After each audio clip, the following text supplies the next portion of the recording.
Okay, so the night is young. As you are all standing here, you are all coming across the street, either walking down it or walking up it. You're coming to a church. You have been all given a flyer or seen a flyer on either on a contract wall or something about a vampire that needs to be stopped. The church has given you some gold in return for this endeavor, as there was a bit of gold hanging from the sheet of paper. You could have just, took the gold and ran, but you decided not to. You decided to help out. In doing so, you have been led to this church, to which you will embark upon an adventure to help stop the night horde from releasing from the Deer Count's castle within 4 days' time.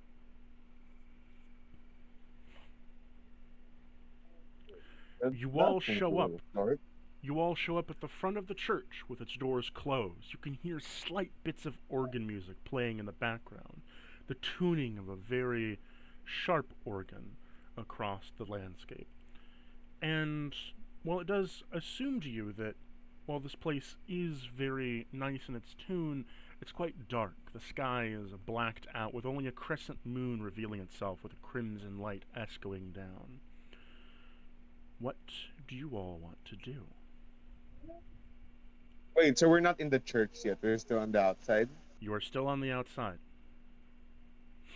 Well, all right. So let's try and picture this. A decrepit old church building. It's the middle of the night. There's nowhere we're going back since there are probably wild owlbears on the loose.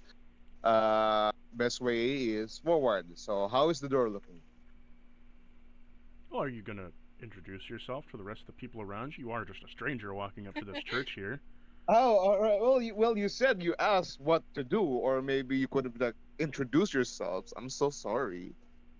All right, fine. I'll start with introducing myself. Name, Akin B Diamond, or you can call me Akin or Diamond, whichever you prefer. But I prefer Akin so that I can hear my name better.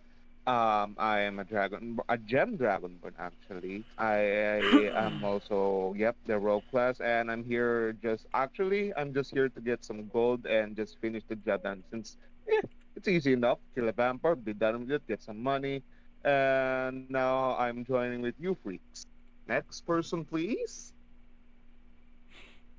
It's interesting that you're here for money, young man. In front of you, you see a very elderly tiefling, um, wearing a dark blue cloak. Uh, he stands just shy of 5.5 feet and stands with a bit of a hunch to his back.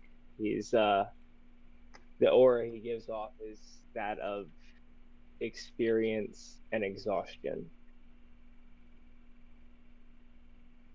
Funny you're here for money, young buck. This is personal for some of us.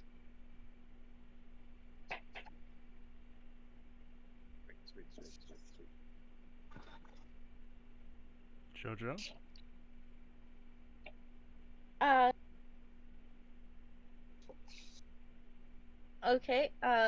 My character, she is a 5'9" ish, uh, Kalashtar, uh, with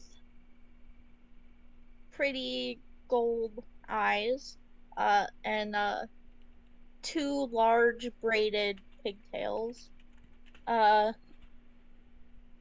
she is really bubbly and happy to be here. As she's like, I'm here for money and adventure and friends. And you might notice that her hands are like covered in glitter. And she just sticks a paw print, like a handprint, like right on the door. Oh wait, she's already on the move. All right, all right. So you She's stick. doing No, it. she's just marking the door. Like a kind of Prim was here kind of signature. All right, Question: What? What is a Kalishtar? Um, looks like an elven creature. a Kalashtar is they look mostly like humans, but like they have like a light spirit other half. It's really complicated. You would have to like look it up I'll just because look it up. it's all about dreams and stuff. Combination of humans who willingly fuse with quarry souls. I have no idea. Yeah, yeah, Dream yeah, yeah. So soul. all that I'm Oh, getting sorry. is that Cartel. you're basically an elf. You're a spicy elf. She's more of a spicy. More like a spicy half elf. Oh wait, is that a tiefling? No, that's not a tiefling. I'd say more No. like a spicy human. Yeah, they're like spicy humans that have like connections to like light and dream spirits. You want to know what this says to me? No offense to your character at all. Just spicy human. I'm not an elf, but I'm an elf.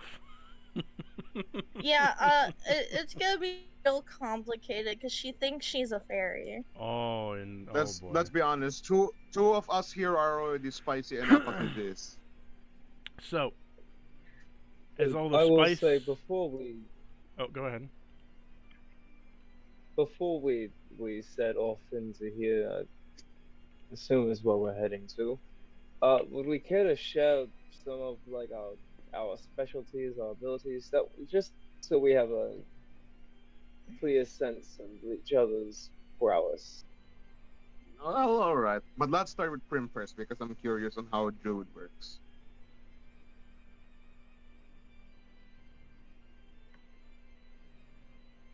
Prim. So we're talking like abilities and stuff. Yeah, just in case. So that we won't. Out of character, what I'm asking for is like class. In character, Oh, yeah, like, he's speed it up. asking like, "What do you do? Yeah. Oh, Yep. What do the JoJo do? What are we playing? Prim is gonna like clap her hands together lightly and be like, I do plant stuff. I mean, it's not wrong. It's not wrong. It's not I wrong, love that. guys. It's not wrong. You are correct. It's not wrong. Okay. Plant stuff. Nice.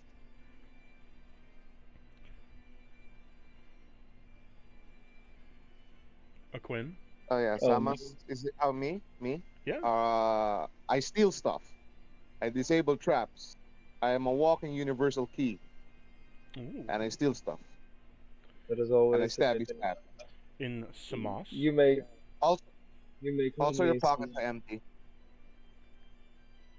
You are a rogue. He said out of character. Oh yeah, I stole your hat. Roll me a sleight of hand. He doesn't wear a hat. Still, roll me a sleight of hand.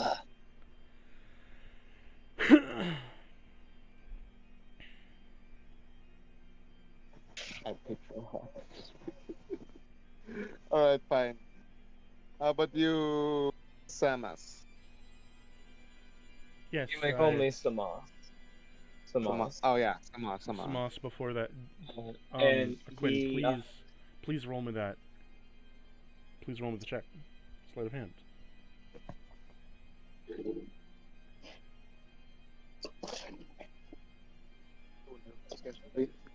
Huh?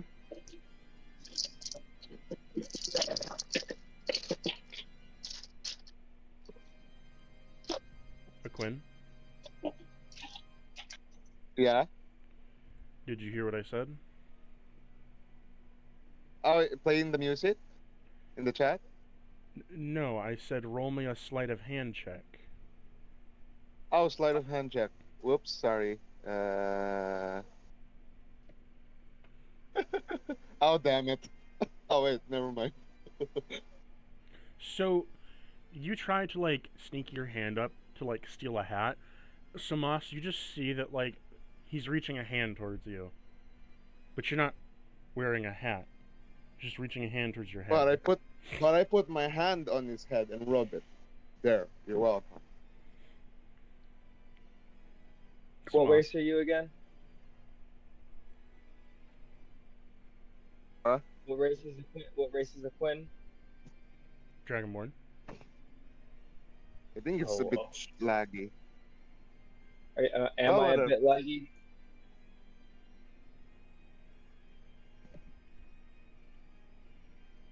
Uh, I apologize for my words here, young Dragonborn, but I suggest you take your hand off of my head. I have not lived this long simply by being passive. Yeah, yeah, don't worry. I already took it off. Thank you. I, I am quite like you, young Kalashta. And he summons a firebolt between his fingers and dances it around like you would see a magician doing a coin. Dances it through his fingers before it extinguishes. I've practiced the art of sorcery my entire life. Sweet, sweet, sweet, sweet. All right, all right. All right, so we're introduced. We know each other's abilities, and we did the idle stuff. Now So let's bust down this door.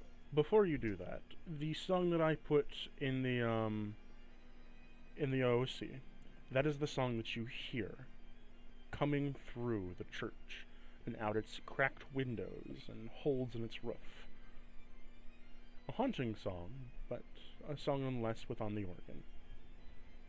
As I hear that song, I'm gonna cast Mage Armor on myself. So, as I before, scream edge. I scream to the like no, I don't like scream, but I just like say on the background like edge, like being uncanny. Well, next, Prim, what do you do? well, Prim already touched the door. Prim, Uh, as you put your little paw on the door, I'm assuming paw like you mean hand? Or like an Yeah, animal paw? yeah. Your little pawsy wazzy. As you put the little paw on the door and you just kind of boink, you hit the door and it feels like a door. It feels like a wooden door. A wooden door that's old and disheveled. A wooden door that's old, disheveled, and it's rotting. It's wet too. oh, it's rotting. It's like Ew. full of. It's like filled with like a ooze of some sort. It's kind of Ah, feeling that's great. gross. So you put a little. You put like All your right. little. You put your hand on it and it makes an indentation in the door without you even really doing anything. All right, so it's all in a rotting door. All right, who's gonna break it down? I have two magic casters. You do it.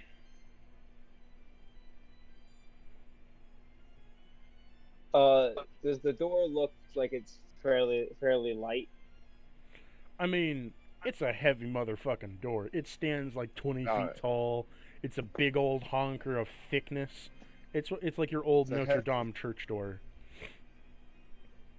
But you Yeah. said it's like rotting and like Well, you that can means put it's like, strong. indentations into it. Yeah, like you look It at the means hinge. it's strong. If Or- you look at the hinges they're holding it up, but the door is like after years of rotting has like been sliding off the hinges.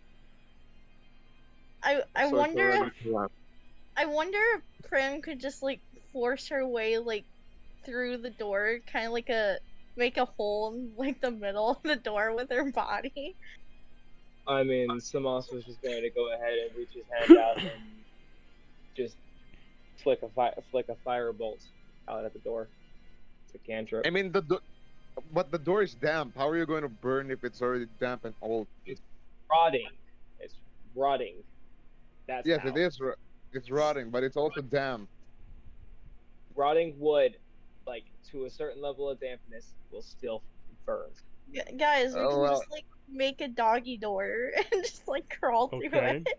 Do you want to make the I doggy am- door? I'm not getting on my hands and knees. Could I like try opening it first? Oh, Like you most No. simple, certainly like open can. it. All right, I'll do that first. Since obviously these two are debating, I'm going to try and open it first, like simply pushing it.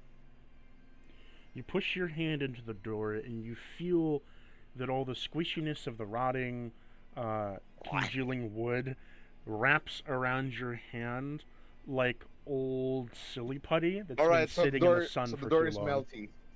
And you press your The door is hand into melty. it, Great. and you see like moss and goo ooze out of it, and you press it a bit further into the door, and the only thing that's moving is your hand through the door.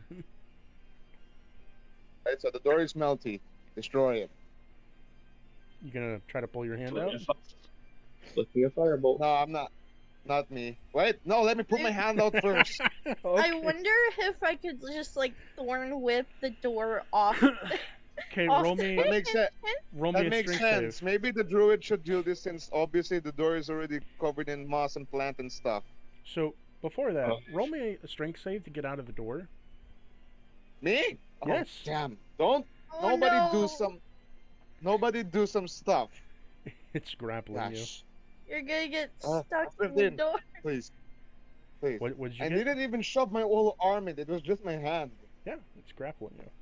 So you manage to pull your hand out, and it's full of splinters and goo. At least Mm. thank you that I'm wearing gloves. Okay, your gloves have just been ripped up. Oh. Alright, fine, whatever. Let's just go. Alright, druid, try I don't know, controlling the plants in the door. Make it break down, make it fall. Let me see what I got. You can do it. Spell. You can do it. I believe in you. I mean, I can just cast a cantrip. I mean, I have cantrips too. I'm I could cool, use guys. like primal savagery because that's like acid damage. A question, is like the whole church made of wood or is it like stone and wooden door? No, the whole church is made of stone. Oh, alright. The doors is only wood. Yeah. Yeah, so, like, screw it, we're taking too long. And Samas impatiently is going to now flick out a firebolt at the door. Okay. Just, Roll me to hit. Damn it. roll to hit. Yep. Alright, one moment. Brim, you took too long. Oh, okay. There's always next time. What'd you roll? 24.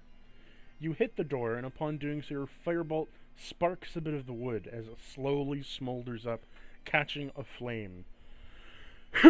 As it does so, you see the whole fucking door, both sides, whoosh! It bursts into flames on both sides, looking like a giant pair of doors up to hell. Until eventually, there's just two flaming doors in front of you that are crackling and smoking and burning. But Oh, great. Now how are we alright, so the doors are burning. How are we going to put it out? I hope you have flame control. Like a smart one. I fucking do. Okay. I just didn't want to have to waste a first level spell. So you have two, Well, you burned it. I told you to let the druid do it. you have two I'll bonfires take in care front of your you. fire. Well, I have frostbite. Maybe that could put out the fire. Let's do that. As a cantrip, I can go ahead and just control the flames and bring them back down to a minute ember. What did you cast to do so? Control flames. So, as you use control flames, you feel it was almost like red strings frolic from your hand, and you wrap onto the flames, almost harnessing them.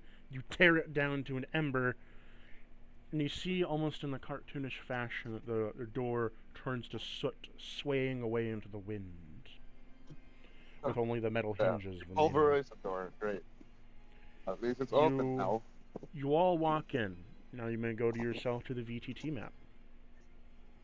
Nice. Alright. As you walk in through the door, you see that there is a giant church here, laid waste and bare to you. The floors are rotting. The stoneware floor that you're standing on is currently chipped and chiseled away, and some of it's beginning to corrode. There are tons of pews, 20s to 30 pews on the sides, that have been either destroyed, rotting, or currently fusing with the floor somehow magically. You even see that around you on the upper floor, the floor up there is rotting with chiseled pillars with vines wrapped around them, which vegetation is overtaking this church. And far beyond you, down the hall that you see in the middle, there is a red carpet that has been tattered, destroyed, and hit with tons of wear and tear, filled with dirt, and a few mice have called it their home. Beyond that, the crimson moonlight filtered through stained glass, casts a shadow down the middle pillar of the hall. As you look before you, there is a clergyman playing on the organ, a haunting tune that fills you with chills down to your spine. This tune also, you feel a sense of calmness, and a sense that you should all walk forward. Everyone roll me a charisma saving throw. Guys, we found the big bad. Found the big bad. Oh yes, hell yeah. You read my backstory, right, Cactus? The little small thing I have Yep, written yep, down. yep. I love myself too much. I missed a little bit of what just happened. Clergyman in a church playing an organ, roll me a charisma save. Roll you a charisma save. Okay. Son of a bitch. Give me one. So, first off, Quinn, you pass. You are not compelled at all.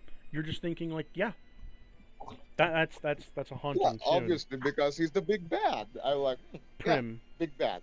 Prim, you feel something different. You know, you feel a slight tingle in your back, and you feel like a bit looser. You feel that you're compelled almost to walk forward and take a seat in a pew and pray to whatever God you know of or worship. I rolled a 22. Samas, same as a Quinn, you don't have an issue. You are just sitting here, like, that's an organ tune, but you both see that Prim has to walk up and take a seat. Poor Prim is too engrossed in the music.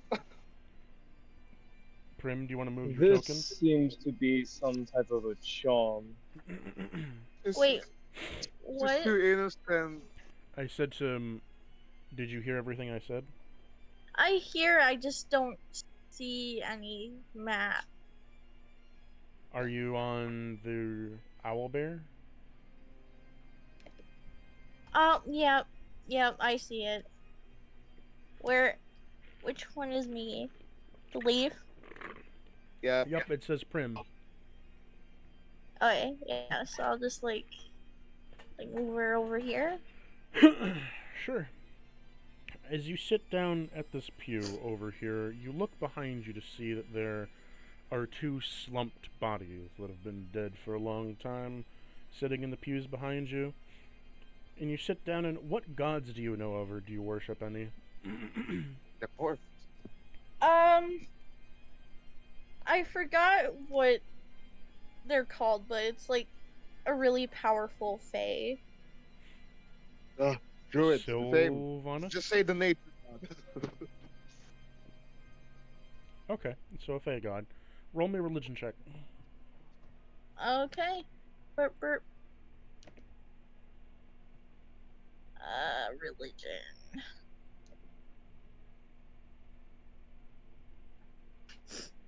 Oh, well. So, in your... In oh god.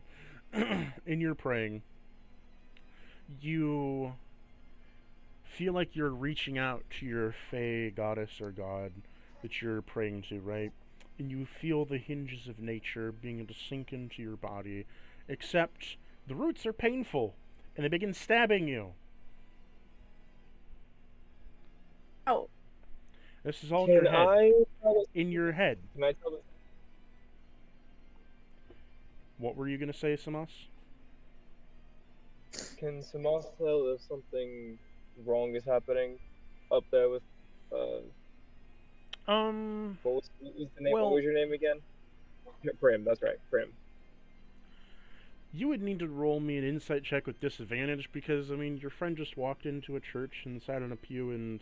Not really friend, You're person putting you... a lot of faith. You're putting a lot of faith on that one word there. Oh my gosh, Prim is already losing you just the saw a rounds. person you just met walk into a church and sit down to pray. First, But 13. to be fair, it is like a nasty, grody looking church. So, like, I 13. say... What'd you get? 13. You could tell a little bit that the way they walked in and sat down so fervently on what is essentially a broken pew seems a little off, But like their praying doesn't seem off. Just that like they decided to sit on a broken pew. That's off. But them praying, not at all. Inside your head, Prim, you almost feel immense pain, but you can't scream and you can't react. Just that roots are stabbing into you. Wait, like literally, or like it's all happening like in his head or what? All happening in the head. All right. Well, I gotta I- wake him up. What's vision like in here? Vision is, it's dark and somewhat moody, but like, you know, it's a church. Doesn't have a lot of light. Is it coming. all right if wait? Is it all right if I like go up to Prim and just like get his senses back by slapping him? I heard. Why? Well, obviously he's going loco from praying and then obviously being attracted to the music. What reason would you have to slap them? You, In well, you said character, in you s- character, all you saw was this person go up, sit down, and pray. Yeah, we don't but know you said he's anything. like stabbing. Oh, so he's just praying, so we don't know, and he's not In actually getting character, stabbed. In character, again, like I said, all that you saw in Yeah. character is they walk up, sit down, and pray. Oh, all right, never mind. That's why I'm saying, like, Never mind. we're not. Prim. Never mind. Sorry, you're on your own, Prim. Prim. Yeah, I didn't see I'll get nothing. through this What's somehow. Prim's reaction to all this happening? Seeing like your Uh, god almost just stabbed you with roots. You happy Prim, with yourself? Prim's kind of at the consensus that, like, there has to be a reason for them to be causing her pain. So she's just kind of trying to bear through it, you know, because they're more powerful than her, and like she doesn't think they would like hurt her for no reason. I imagine it's like a cat wondering why their owner slapped them on the ass. Like, why? What Yeah. what did I do? Complete confusion. Roll me another charisma save. Hopefully it's better As they're than doing the that, last. Samas and Aquin, do you want to do anything? There's just a guy playing an organ. There's a Nope. bunch of dead bodies everywhere. You don't want to do anything. Well, Nothing. wait. So I doubt that if I just go ahead and start loading corpses, I won't get anything, and I would just get my other glove taken away from the rotten flesh. So, a fat chance. But are there any Samas, offering boxes? there are, and Like on the Samas, you did on ask the about the lighting left. situation in here. It's lit enough to where you can see things, but it's kind of like having one light on in the house. You can see things, but it's kind of hard. Low light is low light vision, most definitely. Low light, not dim light. Got it. I'll go Unless ahead you're and let- within like the stained glass area and like the middle area, that's all lit up. I mean, I have 120 feet of dark vision, so The illusory. Why did you dark ask vision. about it? You had dark vision, and why did you ask about the visibility? more for a couple of couple of different reasons. Don't worry. Alright. Where's the offering boxes? Where's the offering boxes? I will highlight them with squares for you. 1 minute. So, Hopefully they're not close to the big bad. there's an offering box here, While he's and an offering box here. Oh sweet, I'm looting these. Yep, I'm looting them. Okay. Offering boxes are mine. Roll me an intelligence I save. may not be a religious man, but gosh, the disrespect. Oh, Quinn, roll me an intelligence save. Intelligence. I'm also going to go ahead and cast Detect Magic out from me, and I'm going to spend a sorcery point to extend the radius of the spell. Okay. So So, instead of it being a 30-foot radius, it's a 60-foot radius of me. ooh, so Quinn, you reach your hand into the box to try to steal what's ever in there, right? Problem. Mm. Um, you see a ghostly hand come up and grab you by the face Oh, as it what? covers your mouth. Um, you're taking some necrotic damage. Oh, what the heck? Great. The boxes are cursed, the floor is cursed, everything is cursed about this place. You No take touch, 21 touch it. necrotic damage. Wait, so wait, let me just complete the math. That's a lot of damage.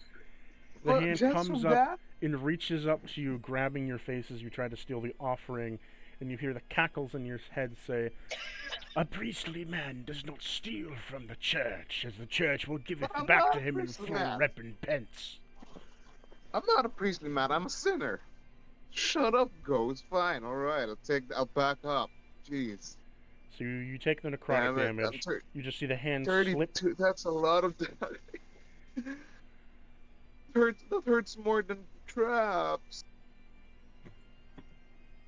How did it hurt more than actual traps? Great, fine. It was a trap. Murder. All right. The corpses are no good. The offering boxes are no good. The base bed is in there. Nothing is safe. Let's just go. I'm moving here. Okay, I don't want to be so near those boxes. Samas, when you use detect magic, Yes. a couple things highlight for you. One, I will highlight this in an orange.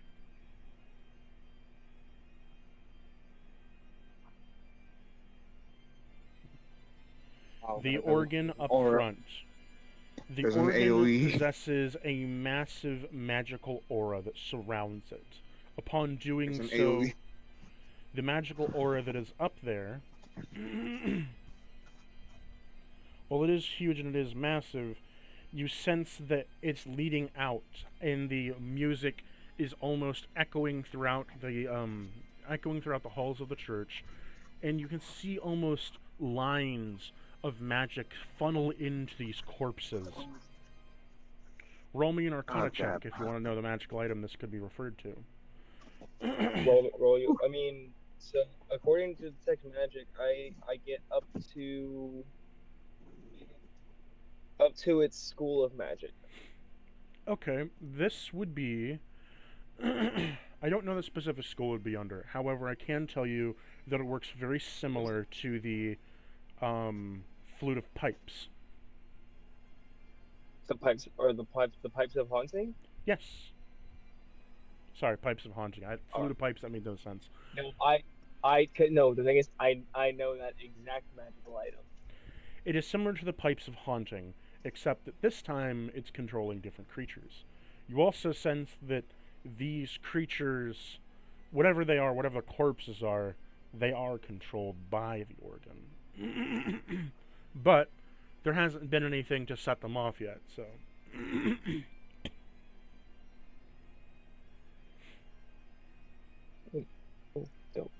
Well, it seems I'm gonna turn to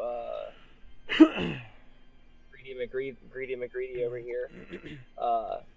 I'm sorry, I'm really bad with character names, especially in the first section. A Quinn, that's right, a Quinn. I'm gonna turn to a Quinn.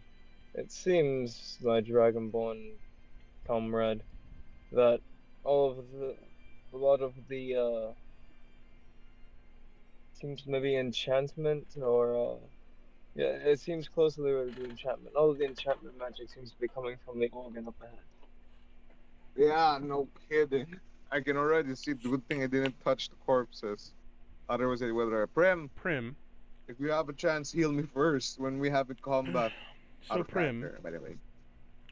inside your dream here that you're seeing as you're praying, you see there are red strings connecting to your god almost like a puppet, as there is a hand that is above it. As you begin to see, this isn't your god, this is more of a construction of your god. Roll me another religion check with advantage.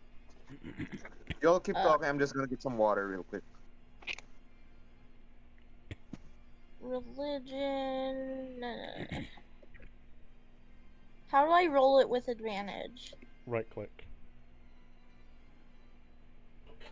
Oh, nice.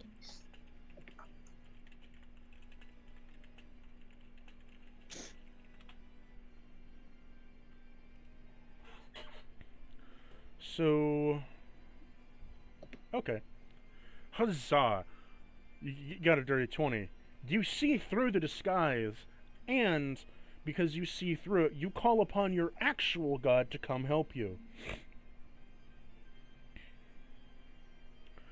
Upon doing so, the organ has been wrapped in vines and can no longer be played. Upon no longer being played, you see that all of the bodies that it was connected to Samas just slouch instantly. As the priest steps up, the music no longer plays. And he steps up and steps forward off the pulpit, coming down to you. For why have you stopped my amazing music? For why have you given myself... For why have you given myself no slumber within its tune? For now all the notes are flat, flat, flat, I say! Oh, what the heck? He's out of his aura? What happened? I just took some water. Your compatriot, Prim, had put a stop to him. Prim, you are back up, and you can see that your god has come through for you, wrapping vines around the organ, making it useless and unable to be touched. Prem, what did you do? I used the power of Fae. You can't do this while I'm drinking water. Give the Dragonborn something to drink. The Fae wait for no one. I'm already half damaged. I'm already half health. So Prim is gonna like make a hissing sound and be like, the Fae don't appreciate being impersonated. For you, you worthless cat thing, for I shall add you to the pelts of fur that I strewn about my feet. Gross. He says, rise, my minions, come forth and let the great beyond of blood be our sanctument of pool. And he raises his hands as if he's summoning. Nothing happens. He looks around him confused, and he sees that all of the things that were being controlled by the organ, because the organ can't be interacted with, they can't move, and they can't do anything. Yeah, this seems to be a tough time for you, fella. Well, he's powerless. Let's kill him. He just kind of like puts his like hands across his face, and he's like, fuck my life. Yeah, I've had that same feeling now for at least the last 20 years, friend. Look, just leave. Just leave. Man, you have to believe I wish that I could. I don't want to be here any more than you want me to leave. Honestly. For I just want to praise my dear lord, Count Alistor, and give him the music of the night. Wait, so are you the big bad or are you not the big bad? You're a mad priest. Who is the big bad? This- What is this person this you is speak not- of? This is not Count Alistor Aquin. This is... We have the wrong guy. no, For we I do am not have Count the wrong Alistor, guy. for I would He's- never impersonate my lord and savior. Not a guy. Frick. Alright. This is his Aquin, crony. Aquin, Um, Aquin. yeah. Mellow for a moment, would you? Allow civility before we resort to violence. The priest steps Not forward. doing anything. He points to you, Samas. Not in like a rude way, he just kind of like points to you and says, "Are you a man of the clergy as well?" No, I wouldn't say I attune to any religious faith. I I've spent my entire life studying the arcane.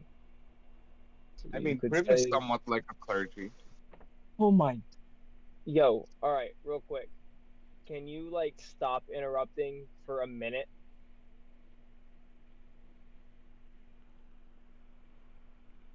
Thank you.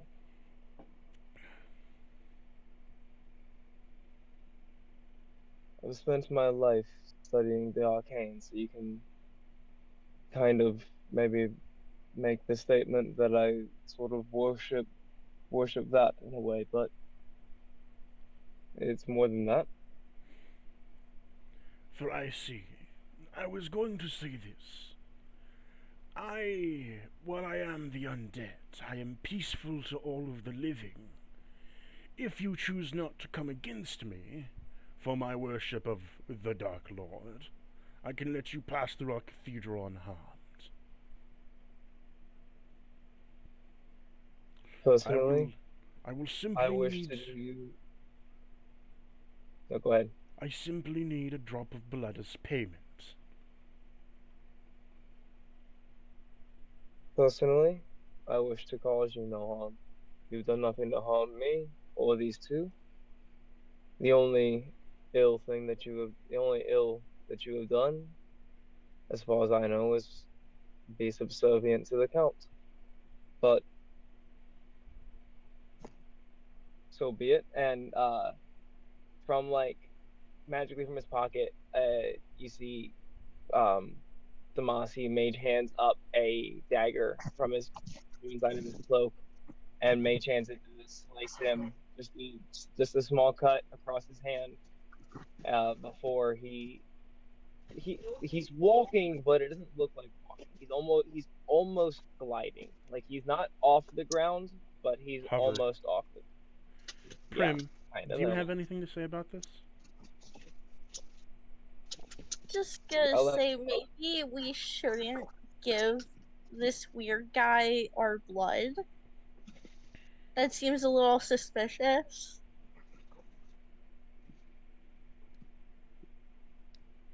Some may call it so.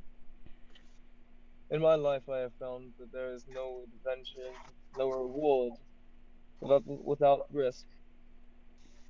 And This and one, also this guy like enchanted me or something. That was pretty weird. can I roll now with that knowledge? Now that Moss knows this, can I roll an insight against this guy as I'm walking up? Oh, most certainly. By the way, you want to remove your token? Cool. I'm. Let's,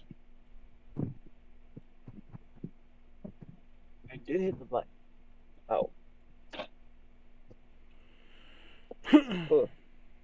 That's a 7. You know, I'm gonna he is a real quick. I'm gonna go skeleton. ahead.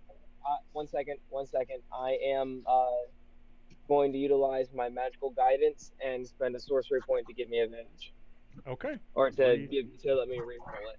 Re-roll it. 5. You got a 5. Yeah, what literally wasn't it? Somehow Literally worse. couldn't have been it. So, armed with this new insight that Prim is super sus of him, you look at him. I mean, he's a skeleton, but skeletons aren't all bad, right? I mean, surely he's a nice skeleton.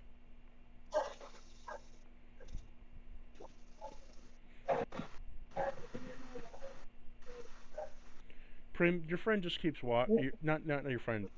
This guy you just met, stranger, just keeps walking forward. I'm still stopped in place. I haven't continued moving forward yet. I'm going to here. Let me pull back up this now. All right, I'm gonna stay right there in line with Prim.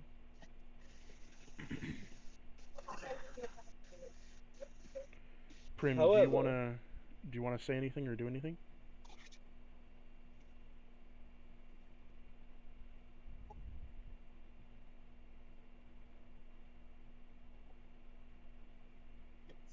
Hello? Who are you talking to? I said Prim. Oh, I'm actually gonna move out of this because, like, it's broken and gross and there's corpses all over. Okay, so you stand up. There's some like moss on you, maybe some like old wood and some dust and stuff.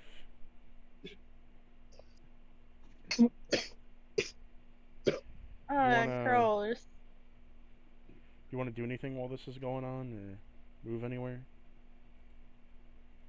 Uh, I just want to, like, keep reminding my companion that maybe, like, this isn't a good idea. I still have detect magic up. Am I detecting anything from this guy? I mean, he's magical, but you don't sense any like spells. He's not casting anything. Well, all right.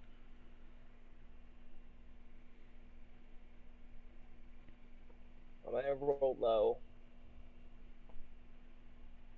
So I almost instinctively trust While him. this is going He's on, a Quinn, 57. do you want to do anything? There could potentially be any traps. Nah, that's what I'm afraid of because I don't trust this guy. Investigation. So yeah, I would like wait. Let me just walk up here, and I would like to like instead of like doing detect magic, since there's obviously maybe there's some sort of like waiting corpse or something. So yeah, investigation real quick. Okay. What'd you get for your investigation? And while he's investigating, Samas is gonna continue forward. He's gonna well first he's gonna look at Prim. Okay. I don't mean to interrupt you, but to reveal, you reveal all of the corpses that have black cloaks over them. They have black hole. Are they alive or are they waiting? They are.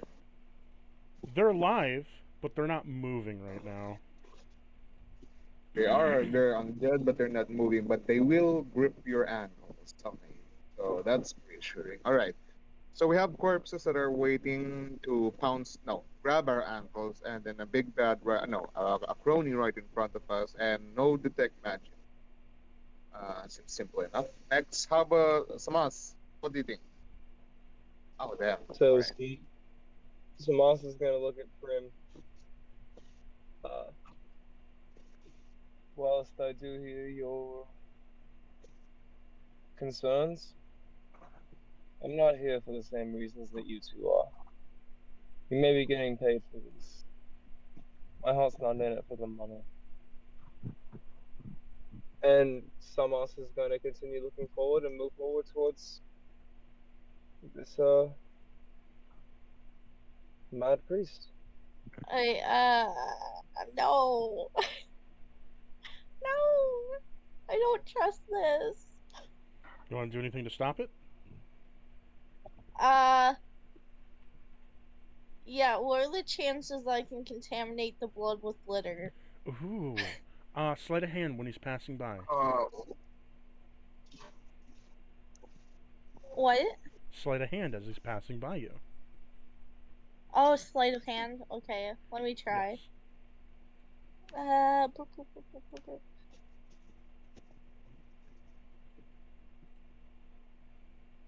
Sleight of hand.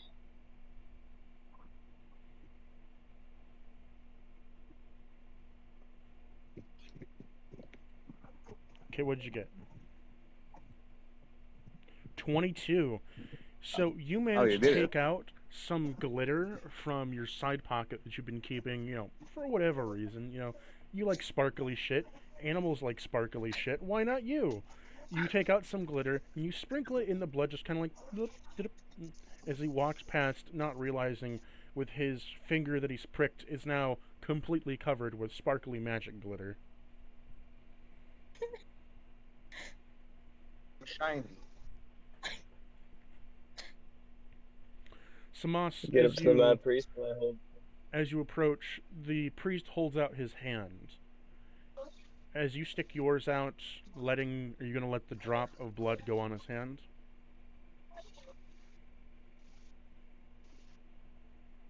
So I'm gonna hold it up for a moment, like making sure that the blood doesn't drop. I'll even hold my other hand under it. What happens when this blood touches you? When this blood touches me, I give you payment to leave the church. The church is a bit of under a curse, not one that I put under it, but when a creature enters, we need blood to leave. Something with vampires. I don't have any blood, so Insight check. I can't leave here myself. Insight check, please. Okay.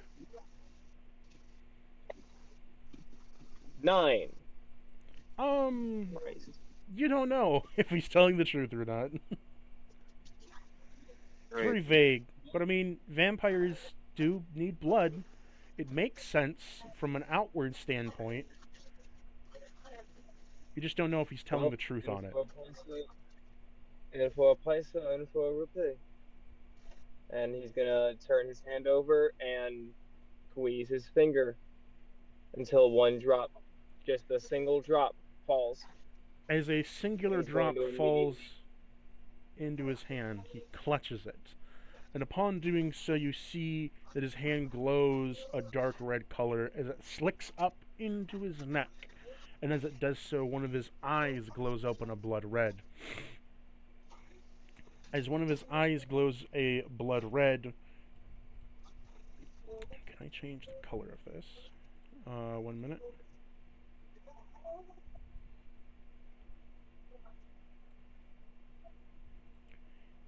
He is controlling one of the skeletons. Oh. What? Roll me initiative. Oh no, you gave him power. And he's firing a preemptive strike at one of you.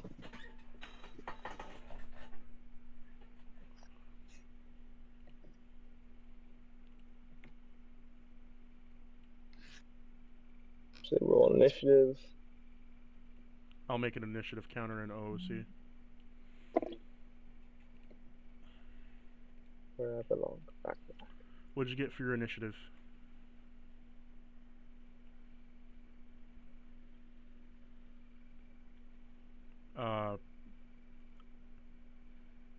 Samas? What'd you get? Samas got a 9. Okay. So there is... Prim's going first.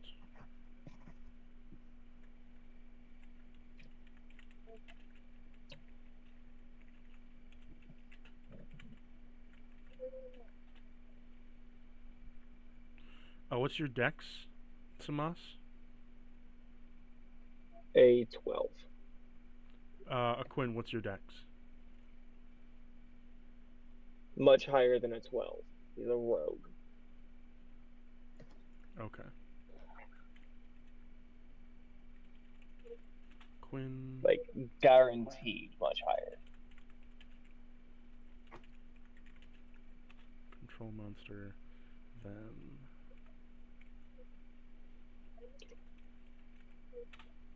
Okay, Prim, you're up first.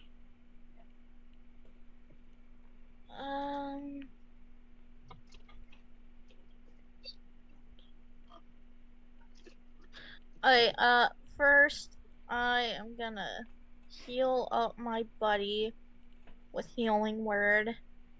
Okay. I'll do it at the 2nd level, because I'm pretty sure he got pretty banged up, right? Man got banged up for trying to steal from the church, yeah. I'm so sorry. Fucked around and found out.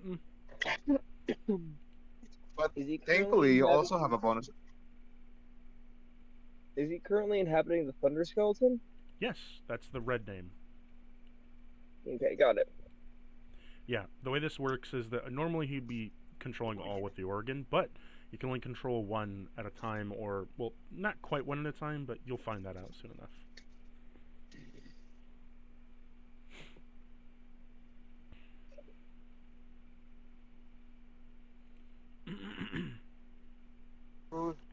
So Prim, is that your action, your bonus action, what? Healing word's a bonus action, right? Yeah. Okay. Then What will your main action be? You know what? I'll also use.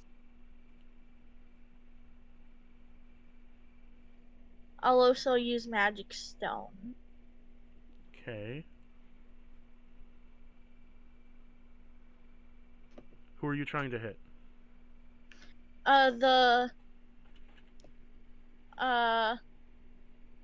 Well, my buddy's in front of the priest guy, so I'm gonna try and hit the other one that's not The Thunder with Skeleton? no one in front of it. Yeah. Their names are on their tokens, in case you can't see that. The font is just really tiny. You You can can zoom zoom in. in. You can zoom into the map. Oh, I can zoom in. I'm Yes. stupid. Now is it better? Yeah. Because you can zoom in? Yeah, that's much better actually. you hit the skeleton. Then I gotta do damage, right? Yep. Roll me that motherfucking damage.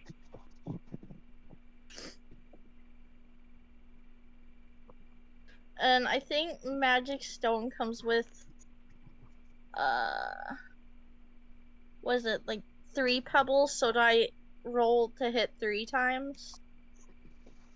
Or do I roll damage 3 I'm times? looking.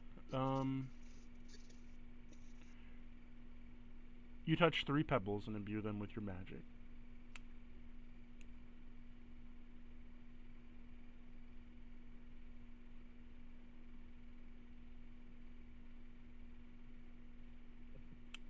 Okay, so you roll me another damage. Okay, so 2 more. Mm-hmm. Okay. The nice thing about magic stone is if someone goes over and picks the stone up, they get damage from your spell modifier. Oh, really? Yeah. That's how neat. it's like. It's really nice if you sync up magic stone with the sling, where you can throw it through a sling, so that you do magic stone, roll the damage for the rock, and then you roll the damage for the sling because it's 2 separate damage types. Double damage. So like it's almost like you're using. It's almost like divine smite. Oh, that's really cool. It's a bonus action as well. So like you would do an action of sling, and if it's magic rock, magic stone, hit it with the stones, does the stone's damage plus your damage. Sweet. But Hockey. what were your other 2 damages? 1 and then a 7. Okay. So for a total of 13.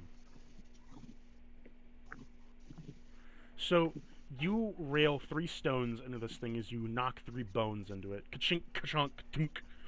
And it sends off an electrical spark. I need to roll the d4 to see if this arc reaches anybody. Okay.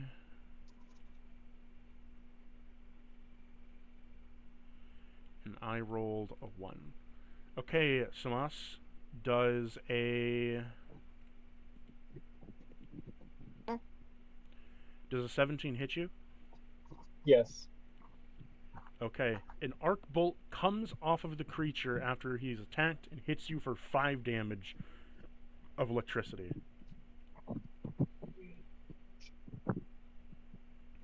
Just a little...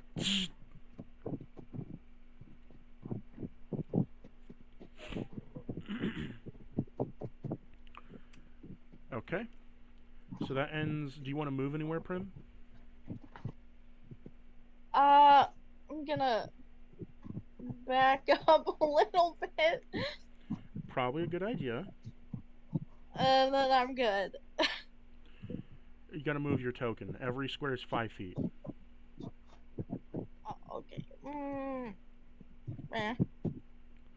Okay. There we go. Next up is the Mad Priest. So, the Mad Priest... Real Yeah. quick, I'm sorry. I was trying to make sure there was the reaction I could take, but I'm in reaction to being hit by that arc of lightning. I'm gonna hellish rebuke the thunder Okay. goblin skeleton. Maybe to make a dex save. Yeah, of course. DC 17. 6. That fails. It got a. You got a. Uh. I'll take 10 points of fire damage. Okay. You kill it entirely as it is snuffed out in flame. You see that the red hue of the eye goes away instantly as it snuffs out the skeleton, falling on the ground. You see it's engulfed in like purplish black flames. For anybody that's seen Naruto, very much like a Matarasu. Weeb. Nerd. Sure am, and damn proud of it. So, the Mad Priest is going to turn towards Yusama since you're like right in front of him. He is going to use. So, you see him kind of take a glove off of his skeletal hand, and you see that the hand is enriched with a purplish hell flame. He is going to use. He's going to use Hellish Slash. It's a ranged attack. I'm within 5 feet of him. Well, I say ranged, but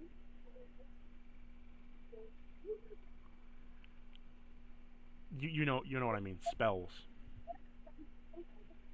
Yeah, I mean, I again, if it's a ranged spell attack, then it's disadvantage because ranged attacks have disadvantage within 5 feet. I'm rolling Just with to let you know. disadvantage. Yeah, I know. Does a 15 hit you? Yeah, it does.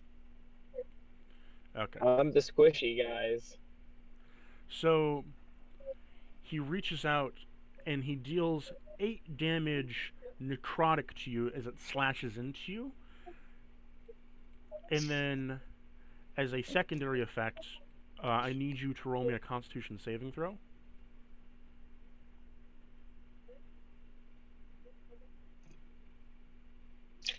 Alrighty. Do you have anything for this? I don't believe that I do. So, save. Right, 1 second, let me just make sure that my fate doesn't give me anything to this. He's using this as a bonus action, so con save, please. No, I know. Give me just one moment. I'm making sure that my feat doesn't give me anything. Okay. To this, because there are certain feats that'll give you like advantage. Nope. All right.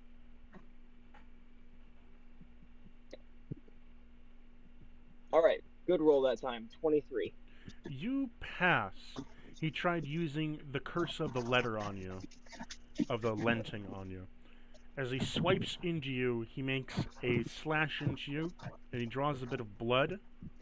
As he draws a bit of blood off of you, he's able to control another creature. But you pass Curse of the Letting. Yeah. What the curse would do is the curse would make the slash wound permanent and make you keep bleeding every turn, allowing him to absorb more blood from you.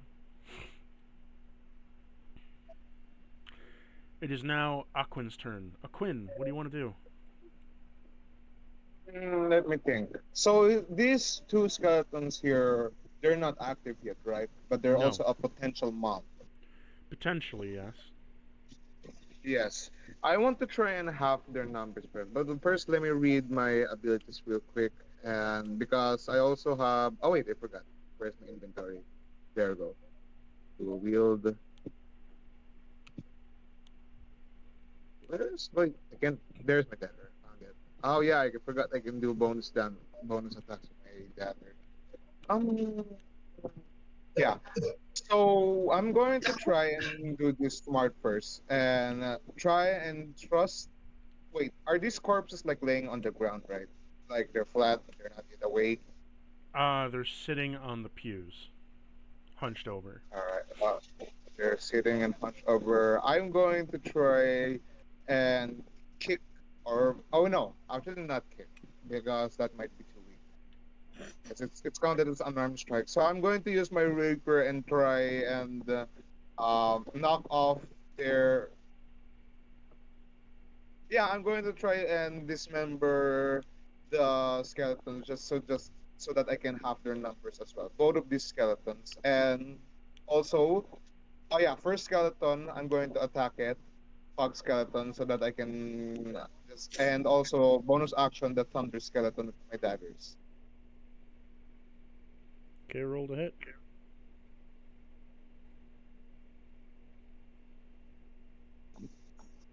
That's rapier, and for bonus action on the other skeleton.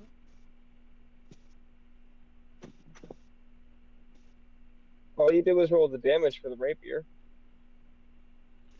Needs to roll to hit. The damage to the rapier. Yeah, you rolled a hit, man. I rolled two. See, rapier. And how is Yeah. wait?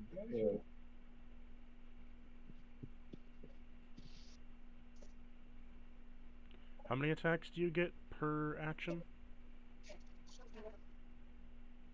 As a rogue, What is- Wait, okay, so you're attacking with your action, right? Yeah, I'm And- attacking my action on the first mob On the using fog the rapier. skeleton. And you're attacking twice? Yeah, on the fog. No, just once, and then bonus action thunder skeleton using my dagger. So why'd you roll 3 hits? Dual wield. I clicked on roll to hit. Let me think. Let me try again because I think it's not right away. First, roll No, to you hit. don't need to do it again. I'm just saying you rolled 3 hits. What did I roll? You- Oh, you- yeah, you- because you- my.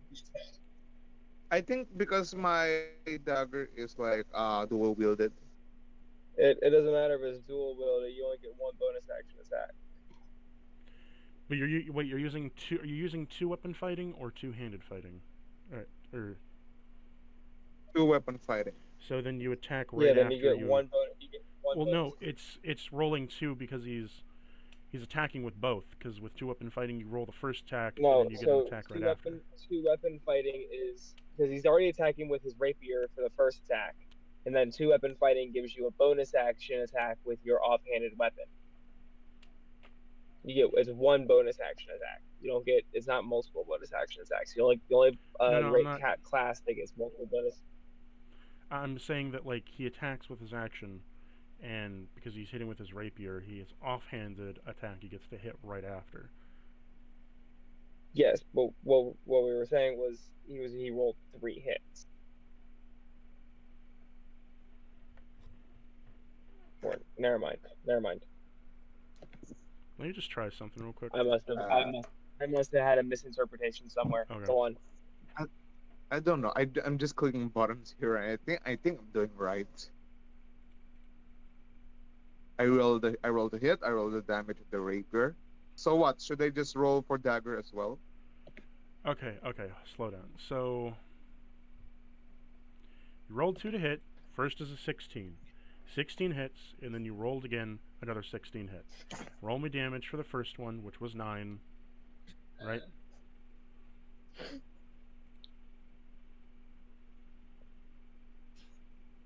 Correct? Yep. That's correct. 1 minute. Just looking at something. Yeah.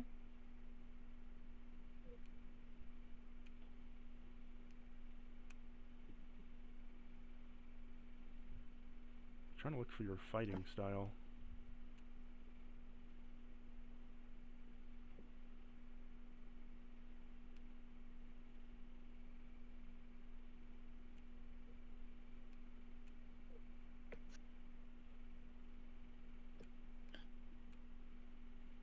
Anyway, it doesn't matter too much. So you're using. Roll me your second attack. Second attack, bonus action. Yes. damage. Yeah, You I'm already fine. I'll rolled a roll it hit. again. I'll roll it again. Oh wait, whoops. Whatever. Here. Damage.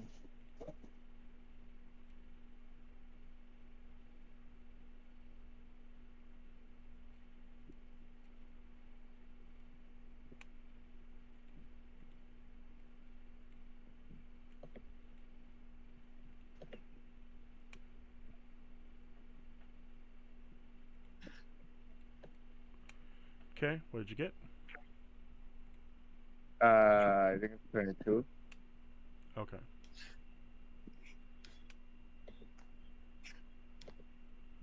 So yeah, I'm basically attacking both of these skeletons. Um,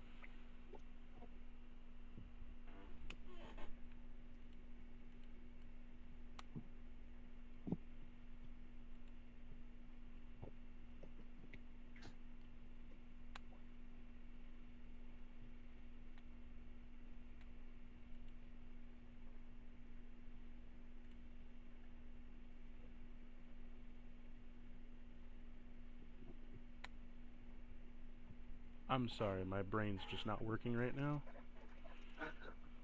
So you customized your thing to display as dual wield, right? Yeah, because I have like two.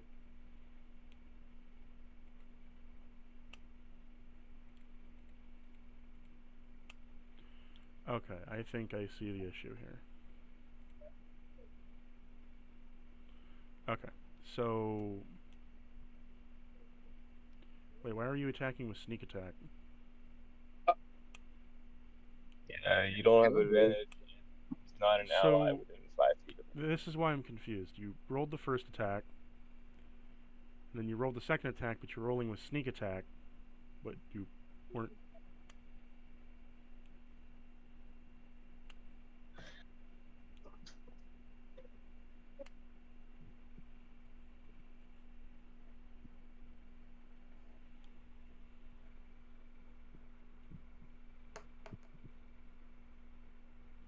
Yeah, because I just rolled your damage for your dagger for your bonus action, and I just got the 1d4. Why is it coming up for you 1d4 plus a dagger? As 5d6 sneak. Yeah, dagger's 1d4 plus dex. So... Were you meaning to roll your sneak attack? No, I just clicked on like the bonus action dagger. Damage. I didn't click damage. You're cutting out. I think automatic. You're cutting out. You're cutting out. You're cutting out. You sound like you're far away.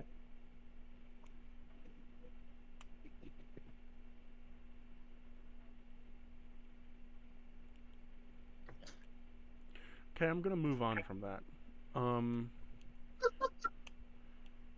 I'm just gonna say you dealt the 4 damage, and we'll move on from that. Well, alright. I was going to disengage, but alright. You can disengage, I don't care. So, you hit the first fog skeleton. You know, he's getting a chunk of damage taken out of him. As that happens, you hit the thunder skeleton. As the thunder skeleton then hits, there's gonna be an arc attack. Sorry we took so long, Prim. Fine. Prim, you're the one getting hit. Oh. Okay. 1 damage and a bolt of lightning comes out and whacks you in the face. That's not nice. Sorry, Prim. Okay, 1 damage. Yeah, just 1 Alright. damage. Like a tiny little spark zips out, pink, hits you.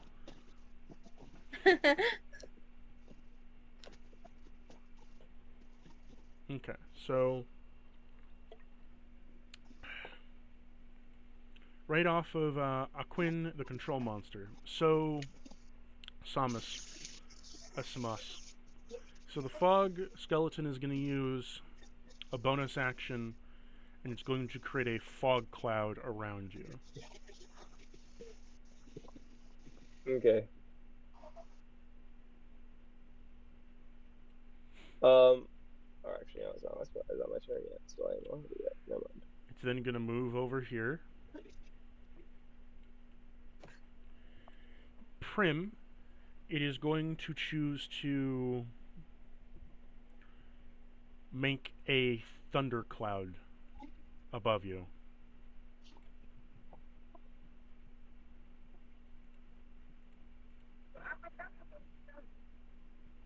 So I need you to roll me a wisdom save. Prim? Wisdom, that's my best save. Druid, it better be.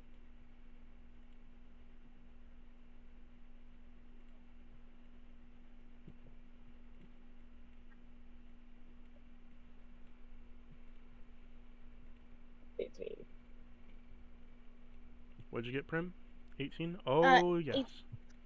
So, you save Prim, and you see the storm cloud go above you, and it tries to shirk down some kind of, force of, wind. Nothing happens. So you just have a storm cloud above you right now. That ends the fog skeleton's turn, and Samas, it is now your turn. Oh, alright, cool. Within the fog cloud, you have dim, so you're within, dim light, lightly obscured vision. Not disadvantage on attacks, just a -1 on attack rolls. I'm perfectly fine with that. I'm gonna spend... Actually, I don't need to now, actually. Nope, yeah. I'm gonna cast Greater Invisibility on myself. Okay. And now that he can't see me, I'm move.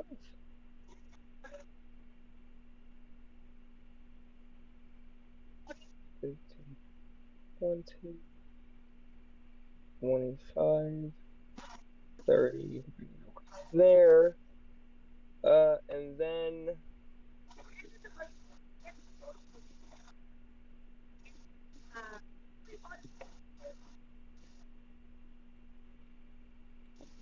we are going to bonus action. I need to make sure this is a bonus action real quick before I do it. Why did I close that one? I'm dumb. Making dumb moves. I gotta pull this bitch back up real quick. 1 second.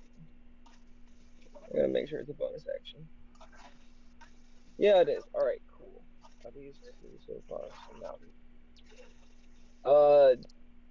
I'm going to spend 3 sorcery points, and from the darkness in the corner of the room, anybody who would potentially be looking over there, you see this dark purple, mangled, but ferocious looking, very big but not large, dire wolf emerge from the darkness. Is it here? Is it here? It's going to emerge and pounce and land directly next to the Mad Priest. Okay, so there is a dire wolf right here. Right here. Yep. Got him. Right there. I have to roll initiative for it. So it'll just go after you at the bottom of the initiative. Nope. The ability specifically states I roll initiative for it. Okay. Sorry. What'd it get? Alright. I gotta give me a bloody second. I got a 15. That would place it right below a Quinn. Alright. So it'll go right after a Quinn. And just make sure there's nothing else with that ability that I am missing.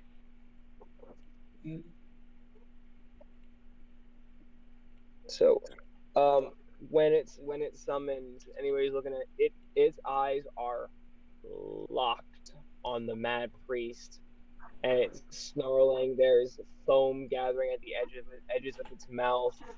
It's like part of its jaw is kind of like hanging down, but it is So it has rabies.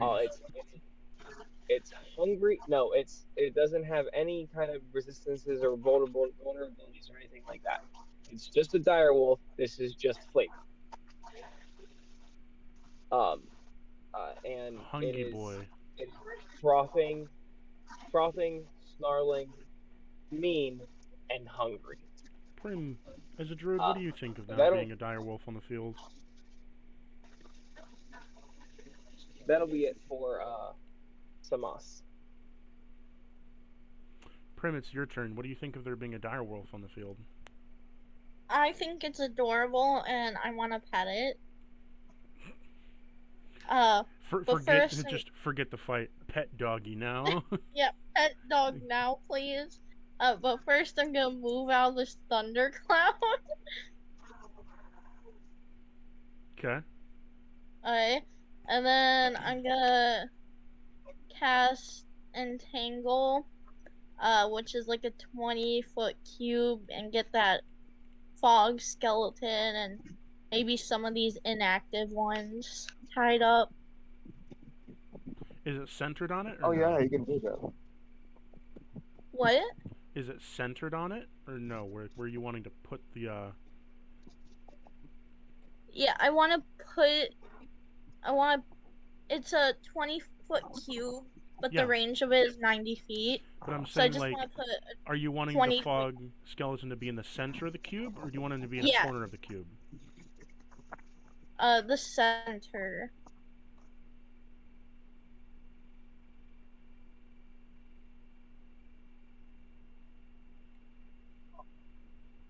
Cool. And I'm pretty sure it's a strength check. Yeah. They all have to make strength saves, I think. 17, nat 1, and then the thunder skeleton got a 6. The DC is 15. Okay, so only the controlled fog skeleton is getting out of this. Yeah, that just means he's not restrained, but I'm pretty sure he still has to deal with like the rough terrain. Ah, so it's a difficult terrain area and everything. So you basically restrained the two ones that couldn't move in the first place. Well, just in case they do get controlled at some point. Yep. Are they Smart taking move. any damage? Yes! Do they take damage? Just say yes. No, it's just restrained and difficult terrain. Okay. I ain't no cheater. But how long does that last? How long does it last? Oh, the restrain lasts until they pass the saves on their turns. But I'm pretty sure difficult terrain. Stays. Stays for like a minute or something. Yeah, it's like. Did you want to do anything else? No, that's it. No bonus action, no. Do you guys need healing? Yeah, let me know. You want to move anywhere? Checks are free in this game, so. Okay, I'll move a bit closer to like a Quinn. Okay. You know, buddy up. Using the buddy system. So it's the Mad Priest's turn. He's not happy about what's going on right now. He is going to use a what are you gonna do, buddy? Touch of Death on the dire wolf.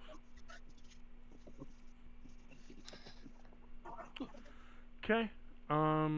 I'm sorry. What now? Touch of death. That sounds like it's gonna hurt.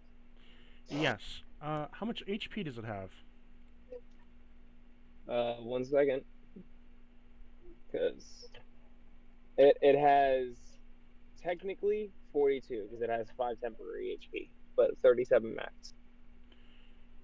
It is below the threshold that it needs. So Did it really just use a power word kill no. on a direwolf? Touch of death is 50 HP or less. Oh Jesus! So it uses touch of death, and upon doing so, it sticks its hand out, and it says, "Within the power of Count Alistor, I send you to the grave." And it just lays a hand over it, and touch of death, you notice, instantly reaps across it, turning it into a zombie. I need you to roll me a charisma save now as its controller.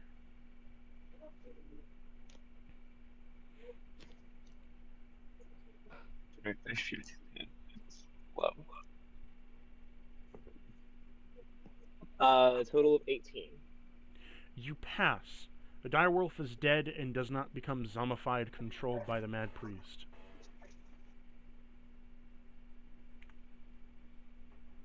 I mean, technically, if it dropped to 0, it technically just disappears. Okay. Touch of death. It's technically spectral.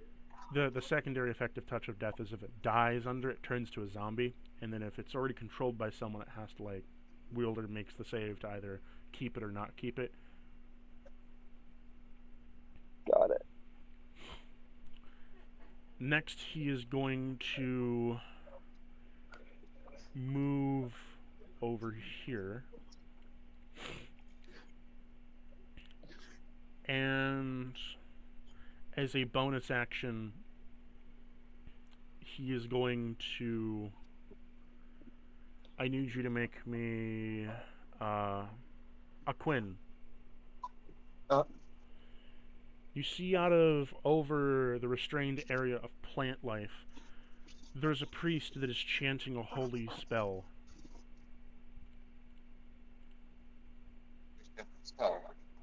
What does it do? Well, you'll see in a moment. Wrath of the gods, make me a Constitution save. Oh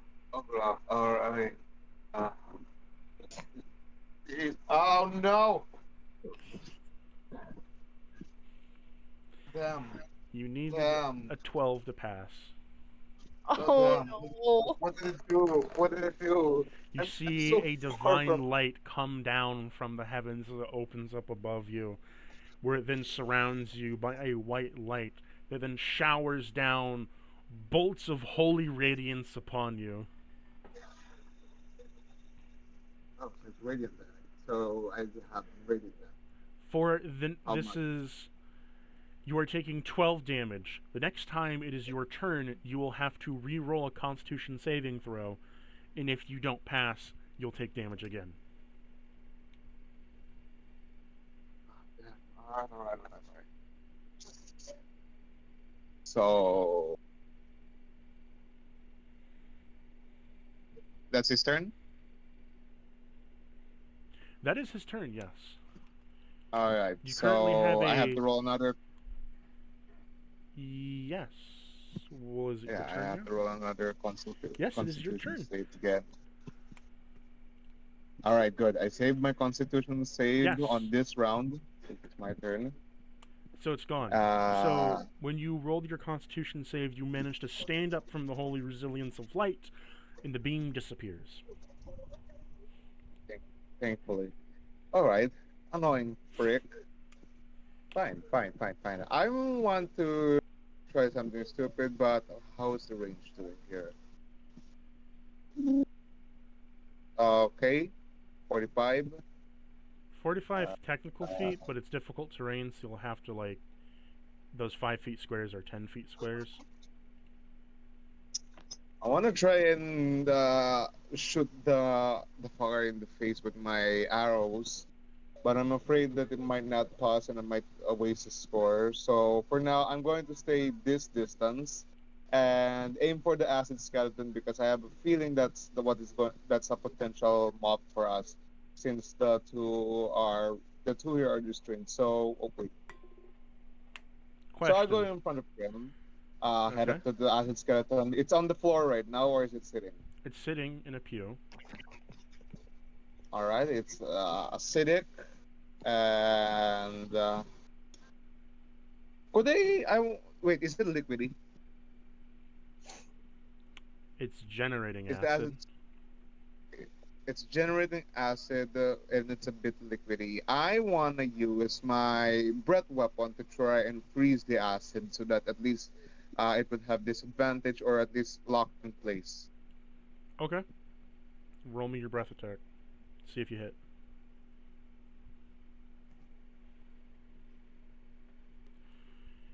There we go.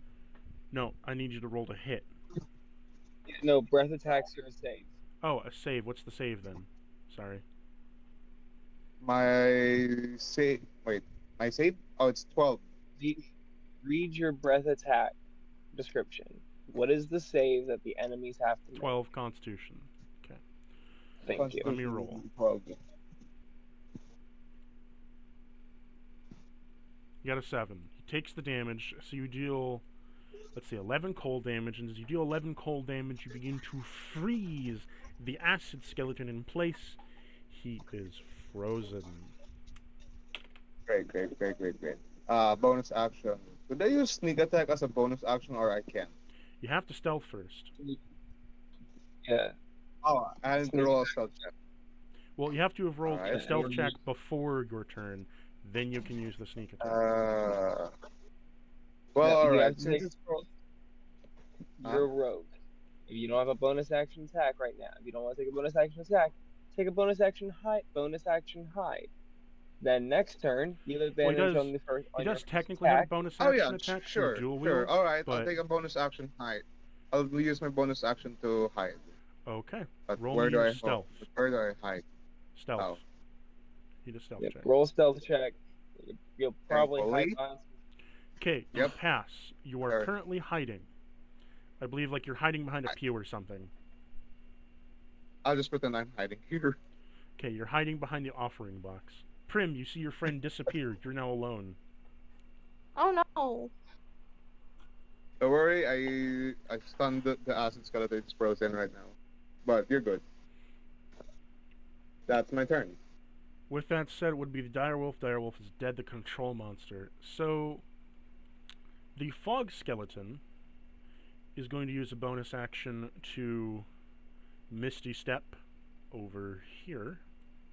Dang it.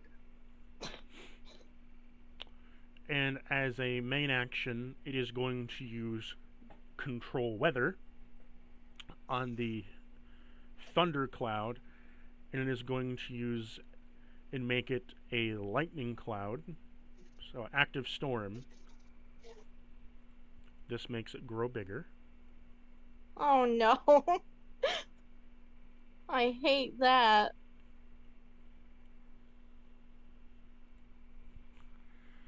So it grew bigger, now it's flying above you, and I need you to roll me a dex save, Prim. Of course. 3 dex Hold saves, on, what- please. From Dex.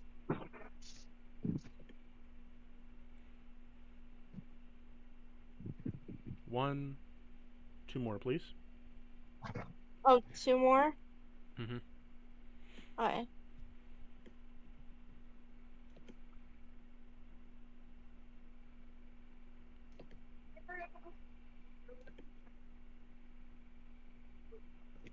You fail to. Dang it. First lightning bolt, you take 8 damage, and the second one, you take 12 damage. For I 20 damage total as it slams, electrocuting you. The third lightning bolt swirls around your body as it doesn't hit you and goes to the nearest target. So that's 20 damage total, right? hmm 20. It then hits the acid skeleton for a total of 8 damage. Okay.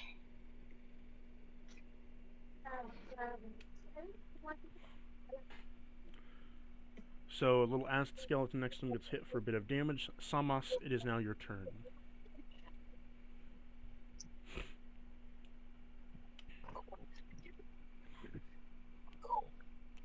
Oh, my fucking dog.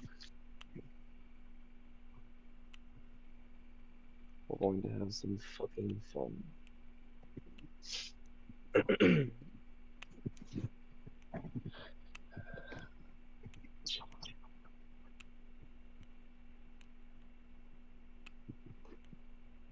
What do you want to do?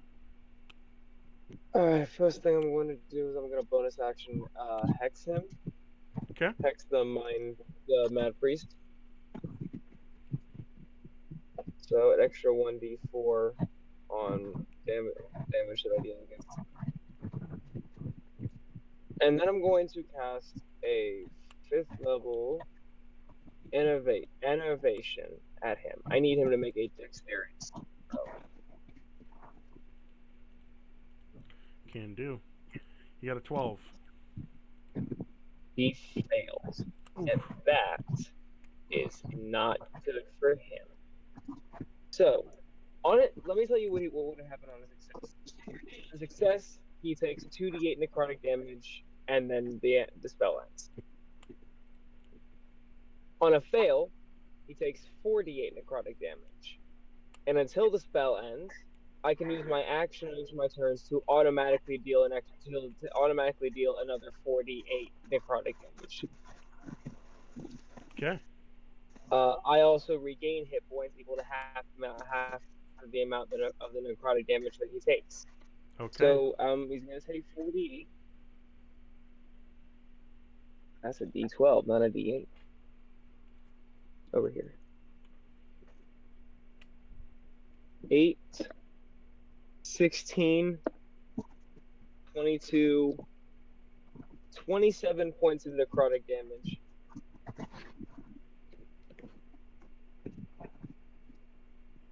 So I will heal with that 13, which actually brings me back up to max. Fuck you.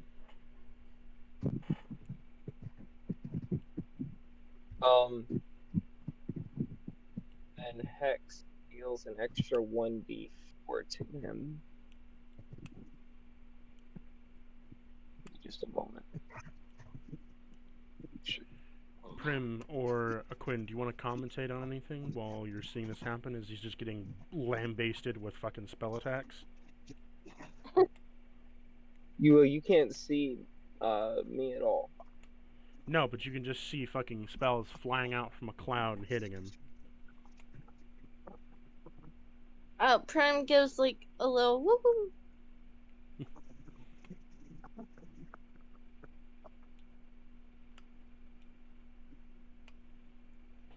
Yep, an extra 1d6 necrotic damage, not 1d4. Also, he has disadvantage on. Let's go with wisdom checks. Okay. Until the spell ends. Takes an extra 3 points. Nope, that's 2. Extra 2 points of necrotic damage.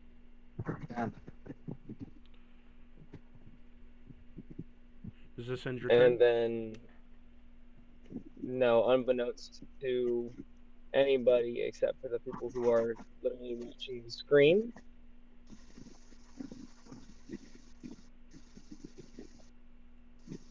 nope, not that way.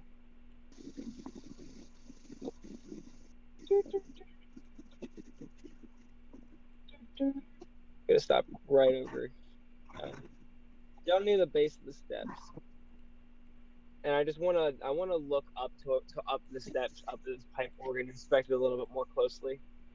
Now that I'm up this far, I would say you could try, but it's covered in vines right now, so it looks like a mass of plant matter. all right, that's fine. Then that will actually I'll go ahead and move up the stairs and just like he just like as he just completely takes his seat on the steps. Okay. Prim, what do you want to do? Also, I DM, there is background noise coming from your DM. Okay, Me? Prim. uh No, a Quinn. A Quinn's background noise is coming through. I'm sorry, I'm Prim. gonna move over here, Okay. and then So you move over I'm near gonna the use pews. Thorn Whip on Mr. Foggy, Okay. and hopefully, if that hits, that will pull him into that dumb thundercloud. Yeah, that's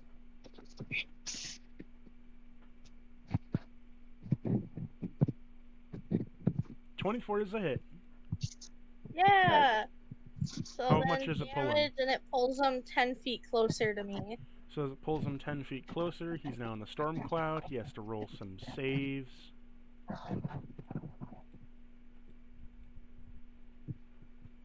Fail. Crit. Fail.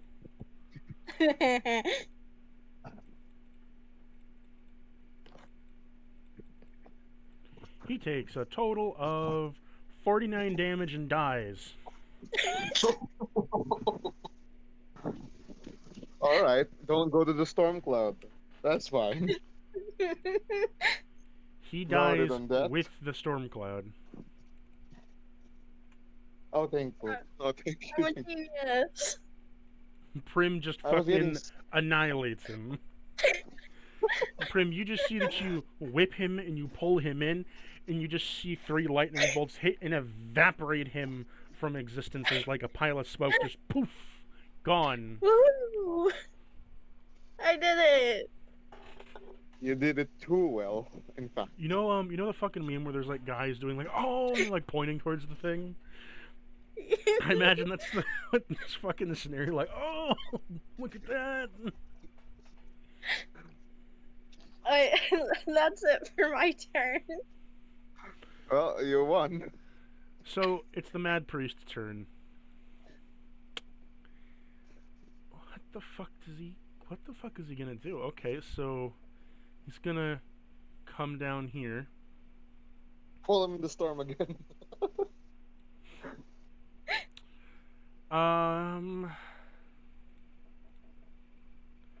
Huh. Roll me a dex save, Prim. Okay. My dex is not the best, but whatever. We'll get through this.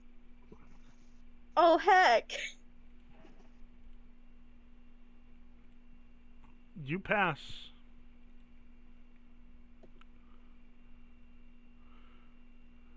Woo! Okay.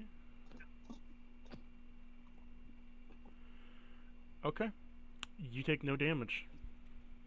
Yay! Instead, as a bonus action, he is going to try to curse you. Make me an intelligence Oh. saving throw. Intelligence? Mm-hmm. Oh, my intelligence is pretty good, actually. Pretty smart. Pretty smart animal. Oh, no, I'm pretty dumb right now. Never mind. Pretty fucking dumb. So. Goddamn. My Like I'm pretty intelligence- smart. I'm smart, guys. No, I'm actually not smart. My intelligence went into that thorn whip maneuver. You just lost all your brain cells to the thorn whip. So I guess that's the price you pay for instantly killing something. So Yeah, fair enough. upon doing so, you have been cursed with the puppet spell, with the puppet curse. On your turn, he can use your bonus action to do something. Like taking control. Oh, heck. You'll have to re-roll the intelligence save on your turn, but otherwise he'll take control of your bonus action. Ah, heck, that's not good.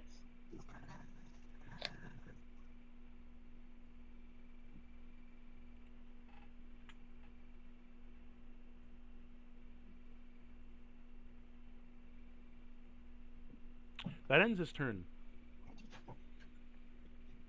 It is now Aquinn's turn. Aquinn, what do you want to do? Okay, good. So there's a lot of this happened. Uh, wait, the priest is dead. Huh? Where's the priest? Where's the mad priest?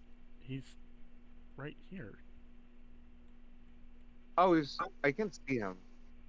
Well, whatever. He's in the cloud right now, and No, I'm he's still not in the hiding. cloud. The cloud's gone. I don't know why it's not loading in my screens. I can't see the priest Probably and have the bad bug. internet. Huh? Bad internet. Let me refresh my page real quick.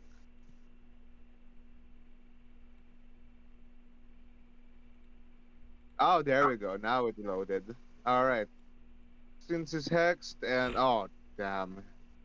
Well, Prim is hexed. I'm going to try and do something stupid, but I want to finish the job and like go up. Wait, is that it was 20 feet? Oh yeah, I can reach that. I walk up to him, and then I'm still sneaking, right? Yep, you're I still want sneaking. to use, yeah, I want to use sneak attack. Well, in order to use sneak attack, you have to hit him first with a dagger. So Yep. No, what can I do in the rapier since it's also finesse? it doesn't matter what you do. You gotta hit him with an attack first before you can use sneak attack. Yep. That's the first one. Yeah, you hit. Roll me damage, then sneak attack. Yep. Yeah, it just auto rolls. Okay, so you deal Uh, 26 damage to him. Wait, let me redo the sneak attack. What? You're not. It just did the sneak attack for you. Oh, it just did it. All right, never 11 mind. and 16, so that's 26. Oh wait. All right, good. So you stab him in the And shin. So as you Yeah. come up to him, you just stab him in the bony shin. And he's like, "Ah, you bitch! You've been revealed." All right, fine. I've been revealed. So he basically looked down on me, right? Just And to he's like, spot me. "You fucker!" So since he looked down on me, I want to use my bonus action dagger to slash him in the face. Okay.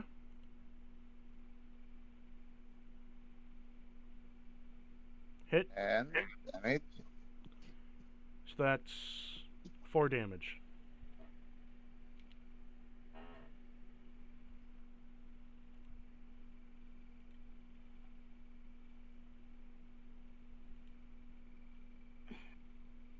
How did it do? 4 damage. So what happens is you attack him.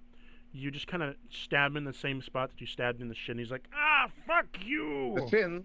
I was aiming for his face, but whatever. You nicked his tooth. Good enough.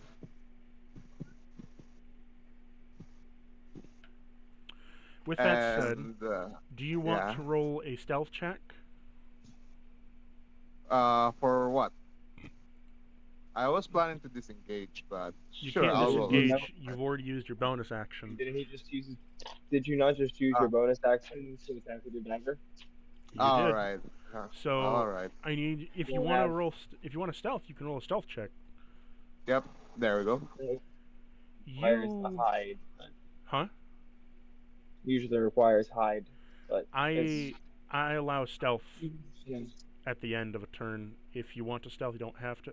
The way that I see it is that you can stealth. Anyone can stealth at the end of their turn, but if you use hide, you get advantage on the stealth because you're putting something extra into it. You know what I mean? yeah. This is also just to speed up combat for rogues because it can get kind of tedious. Yeah, sure. I can also like stealth or hide. But if I was gonna hide, I want to hide under his robe.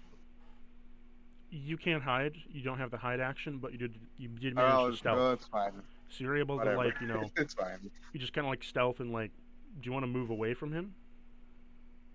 Well, I might get an opportunity. Oh wait, can I use uncanny? No. Let me Nope. see. Then we read for something. Nope, I can't do that. You want to Yeah, I move can't away. do uncanny. Yeah, I can't do uncanny dodge. Uncanny dodge only comes Uh, up as a reaction if you get hit. Okay. oh, all right. Well, fine. I'll move. I'll move away. Let You me will see. incur an opportunity attack at disadvantage. Frick. Let me think. Let me think. Nah, I'll stay here. I don't Okay. want to risk it, and he's going to attack me either way, and it's not his turn yet. So, uh, maybe. Wait. Maybe someone else can save me, or what? So I'm staying here. That's the end of my turn. Okay. It is now the control monster's turn. There's no control monster. Samus, you're up. Cool. I did a good move. Alrighty. First thing up first, I'm gonna use my action because if I don't, I lose the spell to deal the 4d8 damage to him. I know I have more d8s over here. Where the fuck are they? 3, 4. There they are. Question: could you start rolling your damage with your character online with the custom rolls? I don't have a character sheet on D&D Beyond, man. Oh. That's why I told you. That's why I asked you about doing the character sheet in person. I mean, you could just add in like Prango or something and just do the custom rolls with the custom dice. You know what I mean? All right. Yeah, I can do that. I think it won't be in this campaign. It won't be in this campaign. No, I'm saying like you. We'll set it up later. Just roll your dice for now. Oh, here we go. I can do this. But 24 damage necrotic. Plus, let me just make sure on the wording of this again. All right, no, whenever I hit with an attack. In that case, bonus action. I'm gonna go ahead and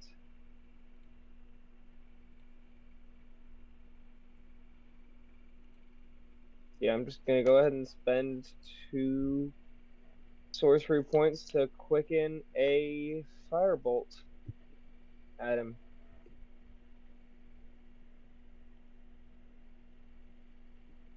Plus 9 to this. I'll roll it here. Yeah, that's first roll on D&D Beyond, and I rolled fucking 2. So what's that overall damage? I didn't hit with the firebolt, so it's still just the. What did you get for the 20. firebolt? Got to get a 15 to hit. I did not get a 15. Okay. What damage did you hit him with then? I'll get advantage. I'm invisible. Natural 20. Cool. So 4d10 plus 2d. 4d10 plus 2d. Yeah. 6. 4d10 plus 2d6.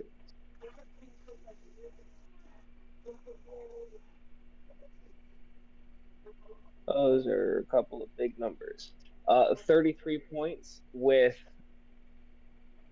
Let me pull up the official chat in there. With 21 of it being fire and the rest being necrotic. So cumulative damage, please. 24 plus 33 is Jesus Christ. 57. So as you launch this massive hurdle of fucking magic at him and it hits him, you just notice like the wind gets knocked out of his sails. He's just like, oh! If he could breathe, he would be on the ground right now, but he can't breathe.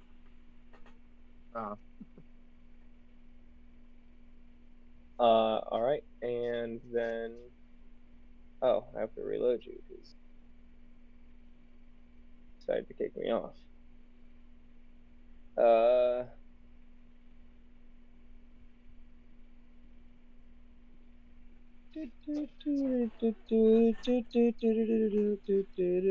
Right. Oh, I didn't mean to move that. Two. So Prim, you just I'm see gonna go fire right. and necrotic magic slam into this guy. Aquin, you see from in front of you just boom. His jaw like hinges open in front of you, Ew. and he just got Ew. hit with a massive shot of magic. Samos, does this end your turn? That will be everything for Okay. me. Prim, re-roll me that int save. It was intelligence, right? Yep.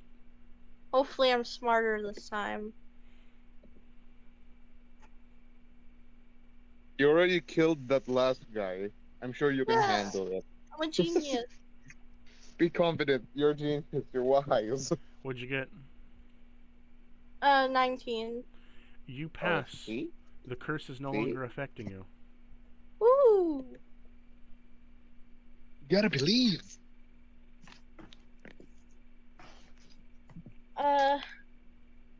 Did that take up an action, or am I still good to do things? You can still do things. I'm gonna go over here, and then I'm gonna uh Finish off the priest.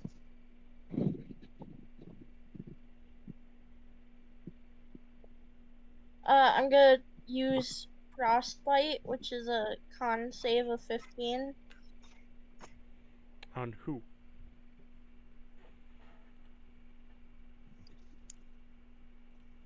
On the priest? Yeah.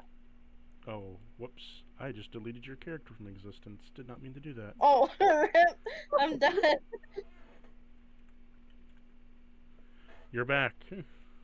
Woo! Do you see the token on the board? Yeah, I see it. I tried deleting the ring around you and it deleted your character. I'm like, oh, no, Prim, no. You just see for a split moment a Quinn that Prim just goes, ah, and then they come out.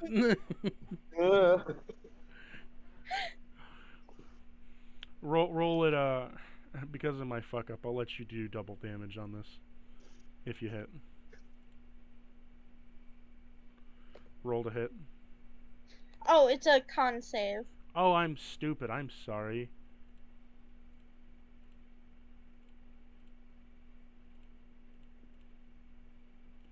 That's a 12. The thing was 15, so I You think pass. that hits. Okay, that hits. I'll let you do double damage because I fucked up your token. Okay, so do it twice. No, just roll the damage and we'll times it by 2. 6 damage. Okay. Ooh. And that will be my turn. Okay, it has disadvantage on its next attack.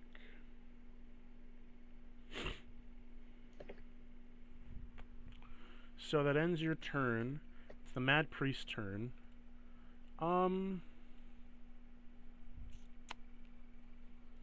It's gonna make a distant spell attack against you with Necro Slash.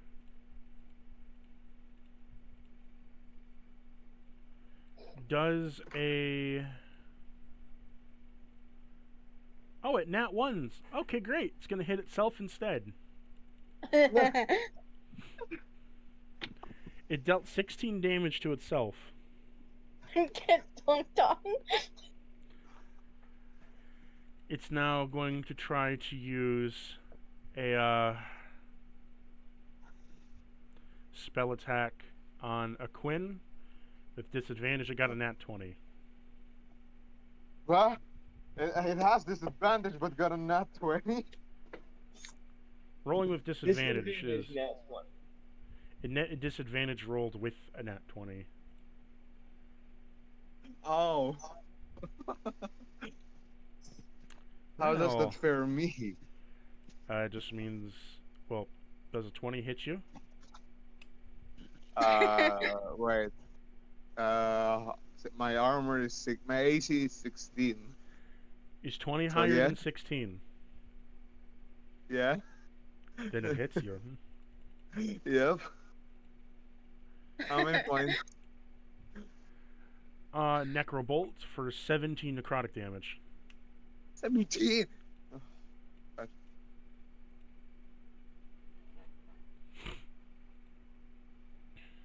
My goodness, I'm gonna die. It is now Aquin's turn. All right, fine. Do I have like a sneak attack advantage on this turn? You would. Since I was stealth last time. You would. Yeah, I had stealth. You gotta I hit had stealth first. last time.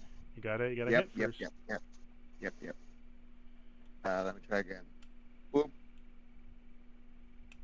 Oh, come on. You didn't even roll a 20 from me. You hit.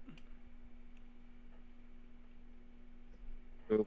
30 And, damage.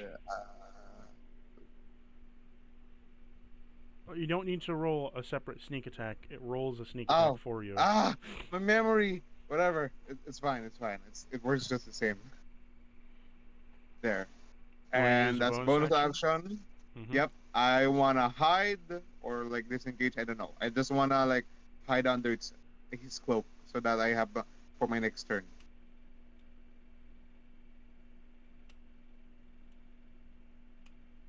Do I roll anything? Stealth. Okay, so roll me stealth with disadvantage. No, sorry, advantage. Advantage. Roll me stealth with advantage. Advantage.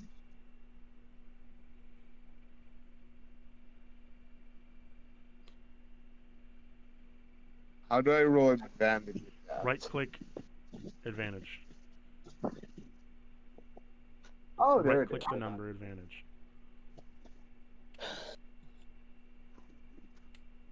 Oh. Okay.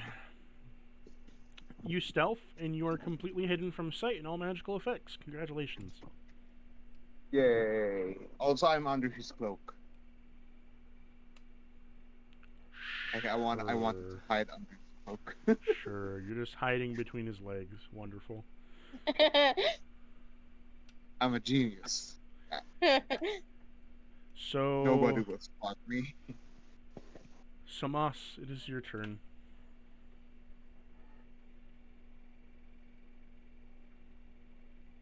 All right.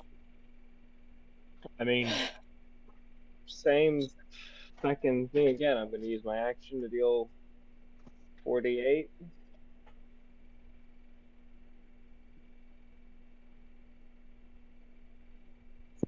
Mm-hmm. 19 points of necrotic. Okay.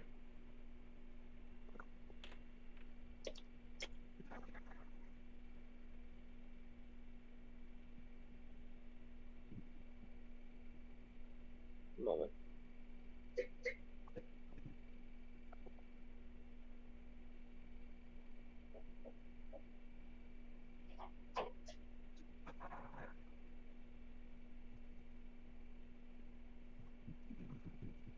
Is that it? I believe.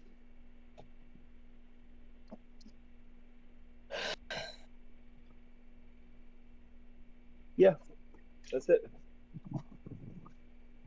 No extra No, damage? no, or... it's not. No, it's not. No, it's not. No, it's not. No, it's not. No, it's not. It's like, that's like... You don't want to do anything else? Well, okay. I mean, sorcerers don't get much in way of bonus actions, mate. But do I have something I want to do?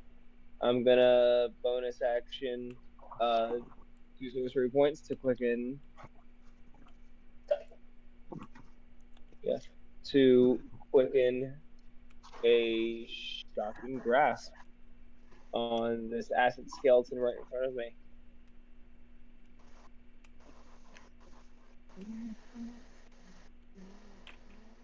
Plus 9 to the hit.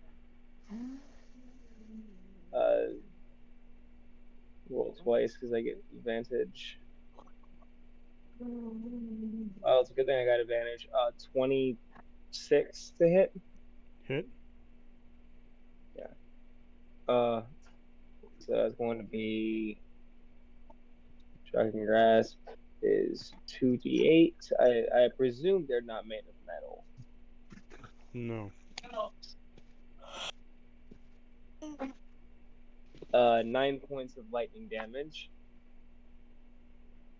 to Jesus. the one that's to my south.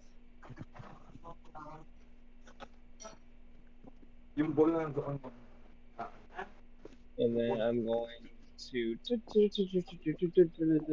move my way back over. Give me 1 second. I have to check distance. By the way, you're no Quick. longer. You said greater invisibility or invisibility? Because if it's invisibility, would it Greater right invisibility. Okay. Greater invisibility. Wait, does it Oh, affect all of us or just you? Just me. Just me. Alright. Yeah, no. I was going to cast it on you, but you moved away from me.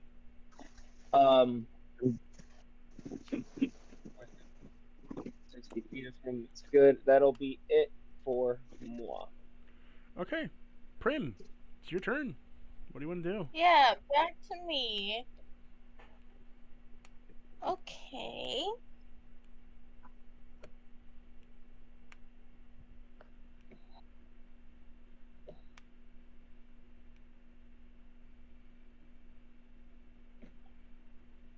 I am gonna move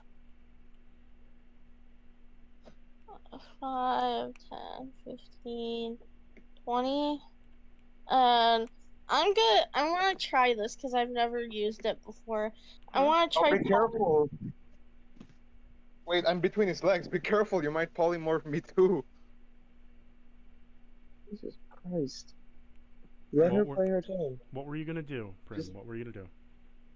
Oh wait, hold on. I don't need to actually be that close to him. Why did I do that? Move you over here. And then I'm gonna try polymorph, which is this spell transforms a creature that you can see within range into a new form. Yep. An unwilling creature must make a wisdom saving throw to avoid the effect. Okay. He got a 4. He definitely fails that. What do you want to transform him into? I want to turn him into a frog. Okay. You turn this mad priest skeleton into a frog. Upon doing so, combat is over. Woohoo! What? That was quick. I was gonna stab him in the gooch.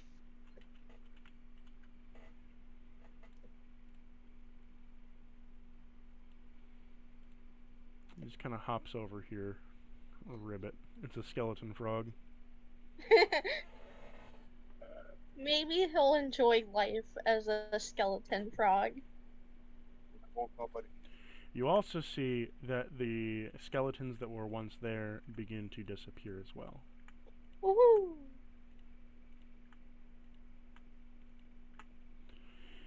A small gem drops on the ground from his cloak. Can I take it out? Does anybody want to pick it up? Yeah, Prim, since you were the one that ended the battle, I'll give you first dibs.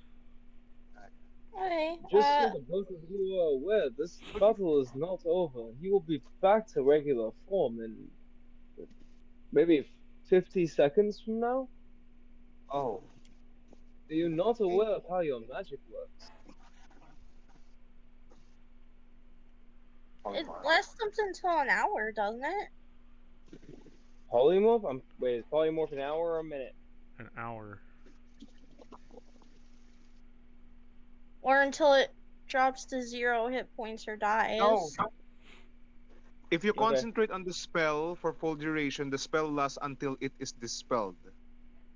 So the first sentence qualifies our statement. Up to 1 hour, the target drops to 0 hit points or dies. If concentration is maintained the full hour, the spell lasts until it's dispelled. Where the hell do you... Where the hell are you reading that? I'm on the literal spell right here. And that there is nowhere that it says that it it stays until it's dispelled. I don't know. I'm reading it in the What? game mechanics. You do it. I'm reading it I from might the be player's handbook in D&D Beyond. Spell transforms willing creatures into transform lasts until the duration or the end of the spell. Wait, let me send The it. duration is concentration for up to an hour.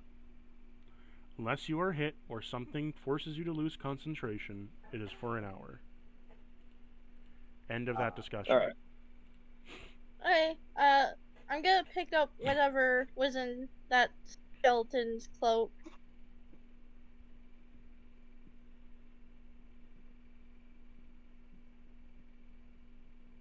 Okay. So you see a large red gem, the size of an emerald. And as you pick it up, you feel a voice call to you. Do you accept me into your life? May I share the essence of life with you?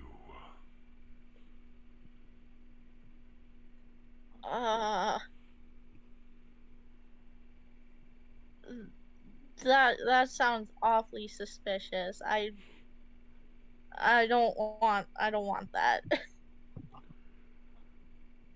For I seek to be given life, as the one who has picked me up from within inside this sealed gem. Will you give me the chance to have life? Guys, this rock is talking to me. You have it. You handle it. Guys, the rock is talking to me and I don't like it. Akin slowly backs away. I'm just gonna put it down and back away from the rock. Okay. You set the rock down, and you back away. I'm gonna cast Detect Magic.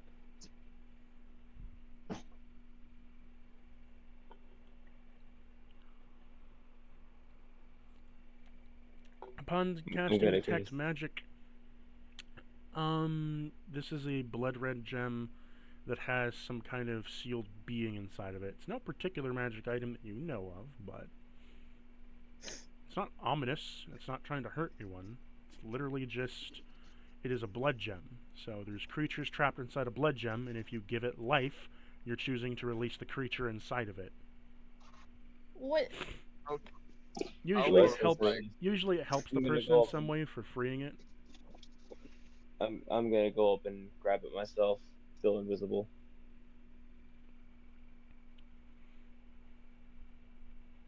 You want to grab it? Yes. You gonna move your token over to it? Jeez.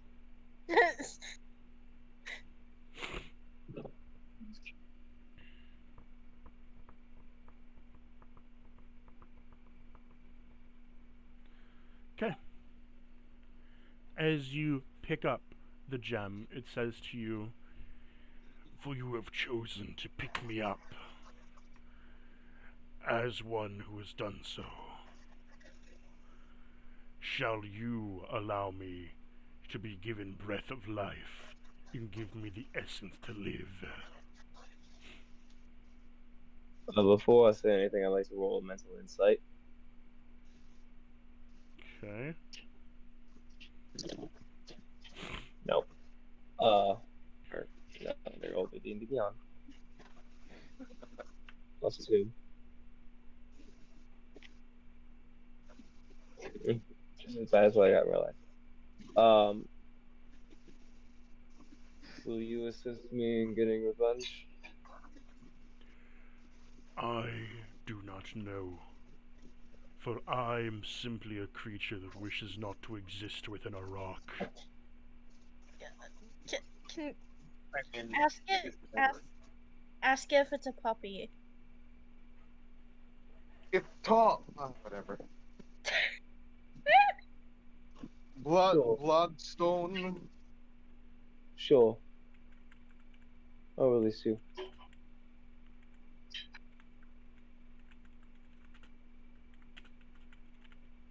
Okay.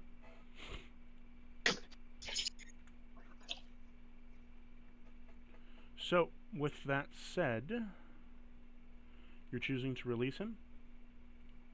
So now that we are unpaused, I will tell you that you have gained a new weapon, Smoss. If you look within the adventure info, I've created a little thing for you. When you guys get homebrew weapons or armor, I'll show them into you in here. There's a little table of contents. You have got Velnova. It is a weapon that transforms itself into a light crossbow. In doing so, the stone is now fused to your hand, creating a blood sync with this weapon. The magical effect of Velnova is 1/4 of the damage you deal is healed back to you when you're using this weapon. For every 250 HP worth of healing that is done with this weapon, it will increase the healing output you gain to 1/2, then another 250 HP has been healed after that, then 1-to-1. Oh wow. Does it have any like additional bonuses to hit? It's a +1. I mean, it's pretty good. Yes. So But that can you means wield if it, you though? dealt 6 damage, 1/4 of it would be like, what, about 2 HP? 1/4 of it would be like 1.5 actually. It'd be like, exactly 1. so like, you get 1 HP back, and that counts towards your 250. Your 250 is like your counter, similar to the vampire casting in the other campaign. Mm-hmm. You're counting the blood in terms of healing from the weapon done. But once you reach 250 healing healed with it,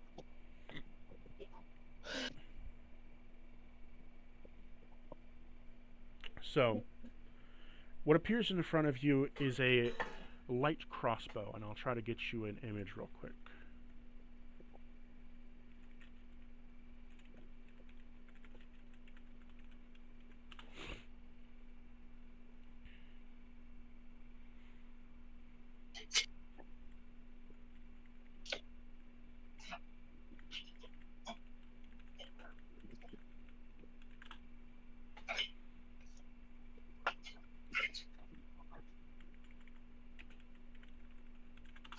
What do the rest of you want to do?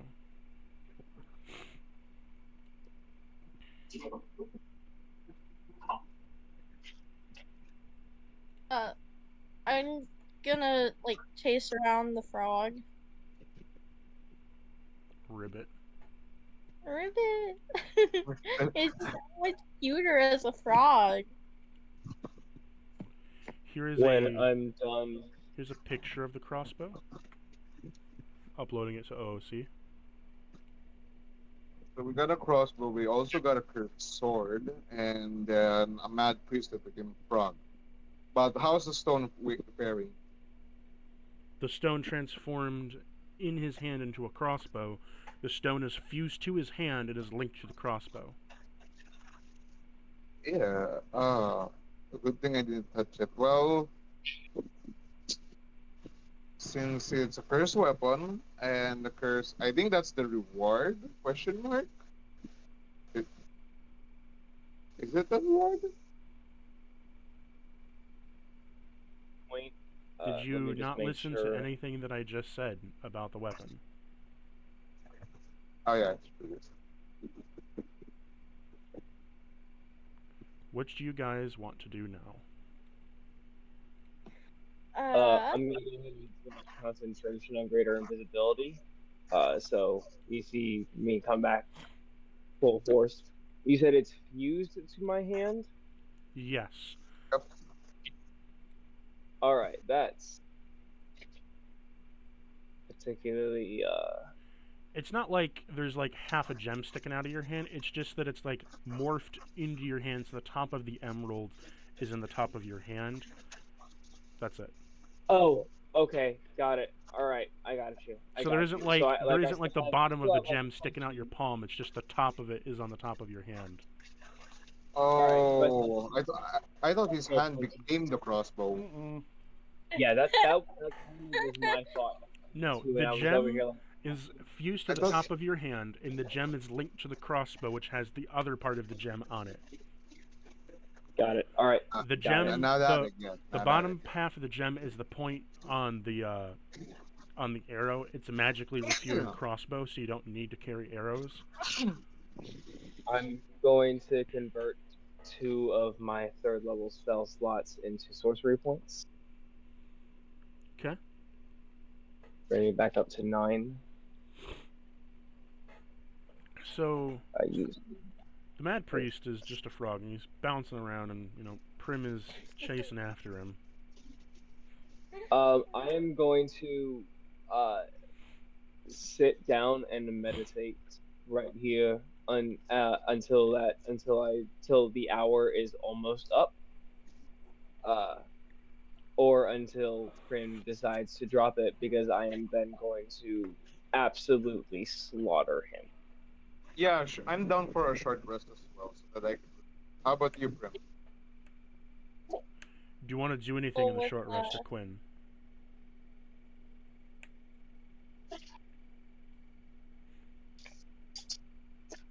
Quinn? Yeah. Do you want to do anything in the short rest? Well, I need to recover my HP. That's my top priority for now. So. Yeah, Nah, you'll not, do that. You'll do that naturally in a short rest. I'm asking, do you want to do anything else besides resting? Well, no, not currently. But if there was any food, then sure. If there was any food, which there isn't, No. Okay. So, do you want to do it's anything, fine. Prim?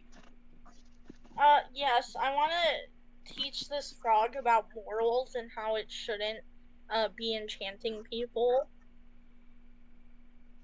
Okay. Roll me a performance check to give it a life lesson, Oh, great. and a persuasion check as well. Performance. Performance and then persuasion. Wow, okay. And then persuasion.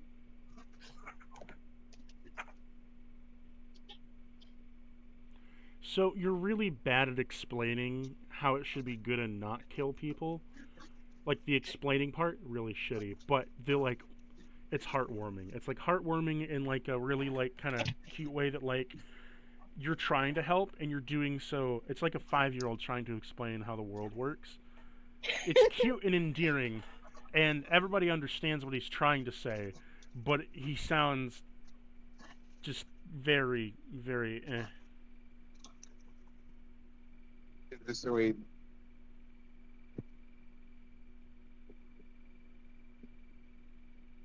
I will tame this mad frog.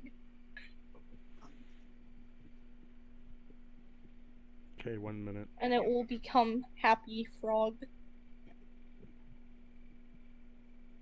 I urge you to end your concentration on this spell so we can finish him and be on our way.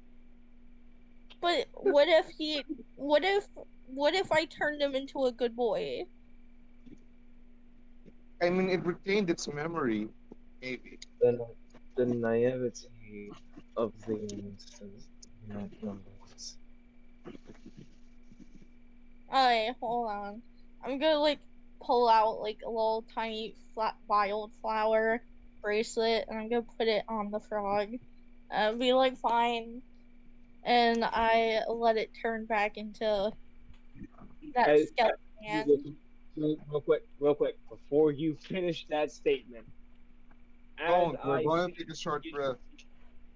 As I see her getting ready to end concentration, I'm using another 3rd level. I'm using my last 3rd level spell, and behind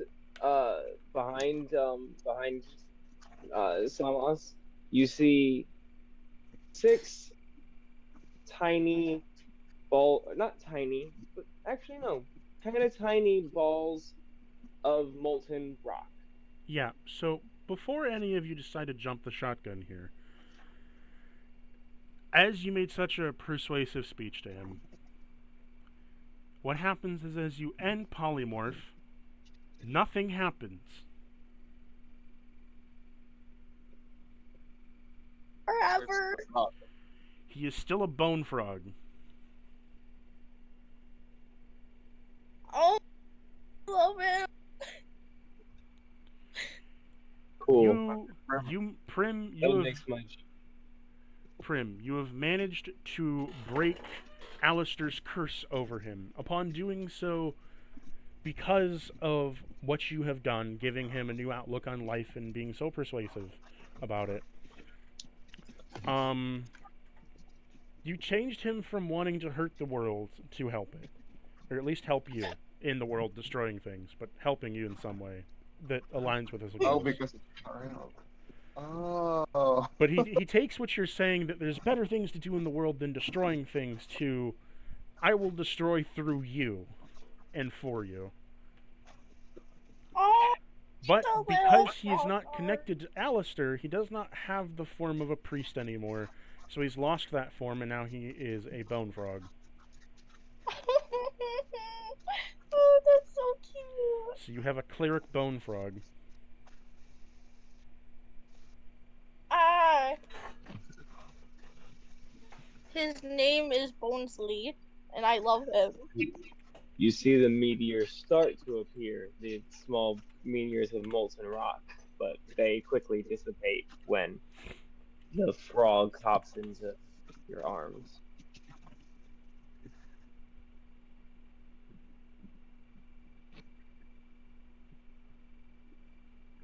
Anyways, that was the best. I think that means we could take a long rest if we wanted to, right? Oh yeah, that makes sense. Yeah. About that. Because we but- don't have to worry about Bonesley killing us anymore.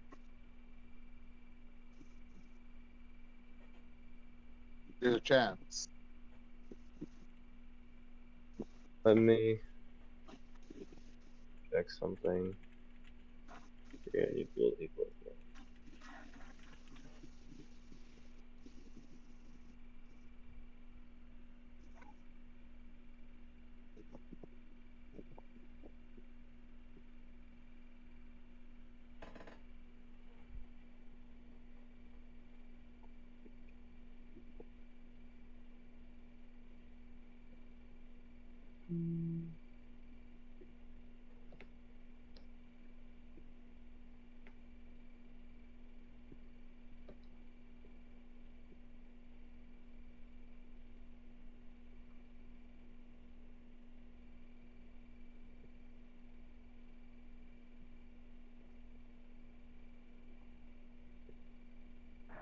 Oh, DM, I actually have a question. Yes. Would I be able to mind link with Bonesley? Over time, if you befriend him enough. Yeah, nice.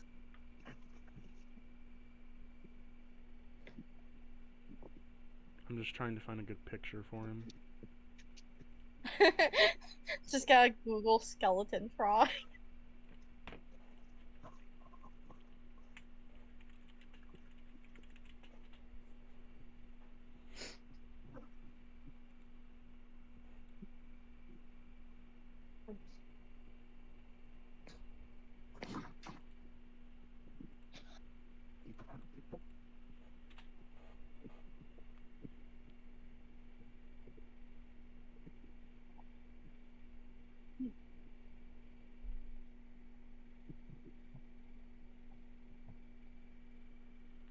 So, uploading a picture.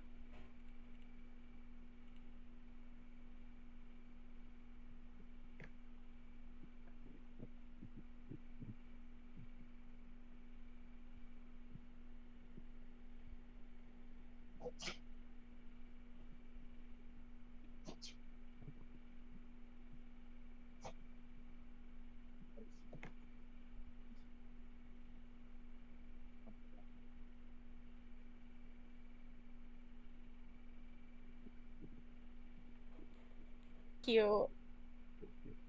So, because of the way that this has now worked out, of all of it, you have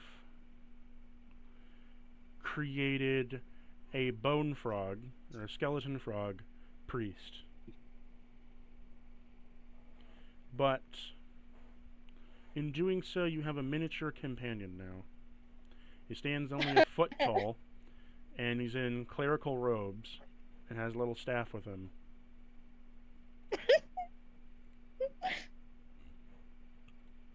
is my best friend Bonesley. Well, we have a companion frog now. Can we continue the quest, or is that it?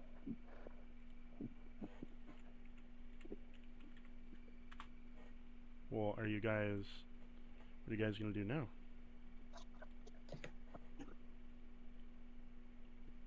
Well, Well, we got the magic trees, and we got like the artifact.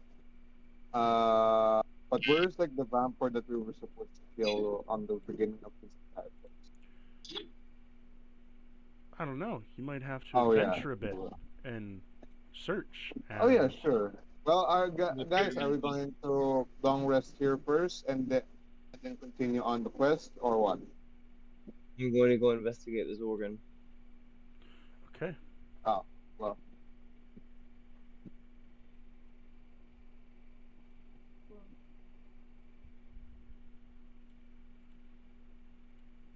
I'm gonna roll an investigation, I guess. yep, Okay. yep, yep.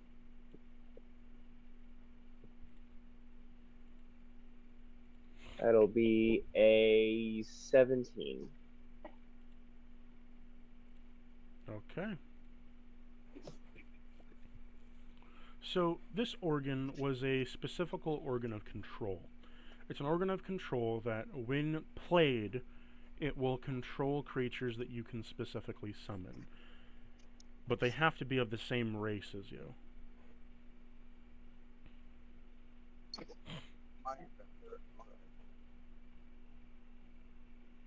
Okay. So it can control creatures that aren't of the same race of you, but they have to continuously keep rolling saves in order to control them. If they're of the same race as you, it will instantly take over their mind. If they aren't, it will try to deceive them, like it did with Prim, and try to infect them somehow through their religious belief of a god. If you share the same god, they get advantage.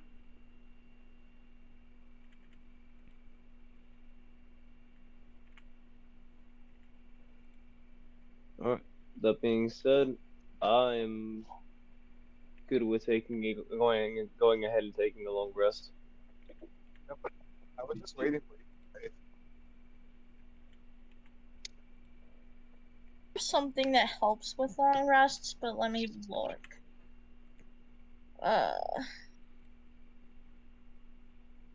Hearth of Moonlight and Shadow. During a short or long rest, you can touch a point in space and create an invisible 30 feet sphere that grants a +5 bonus to stealth and perception checks while within it, and light from open flames within it cannot be seen.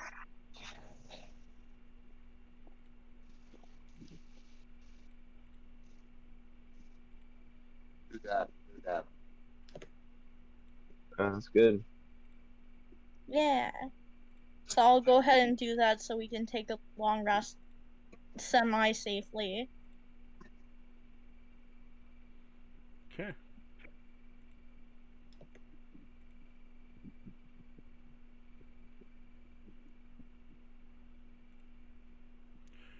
So I have created a small little character sheet for Bonesley that I'm going to be using as your, companion.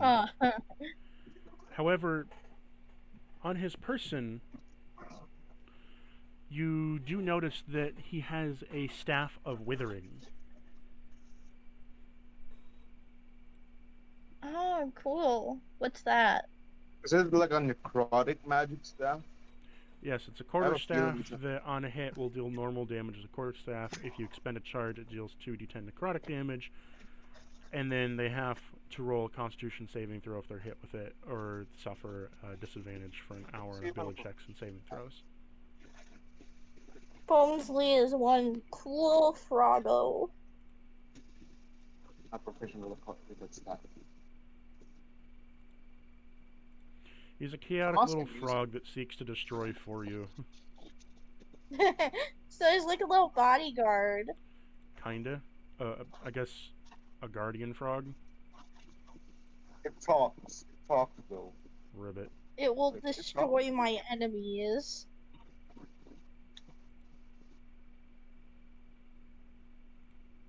But I don't have any enemies because I'm friends with everyone.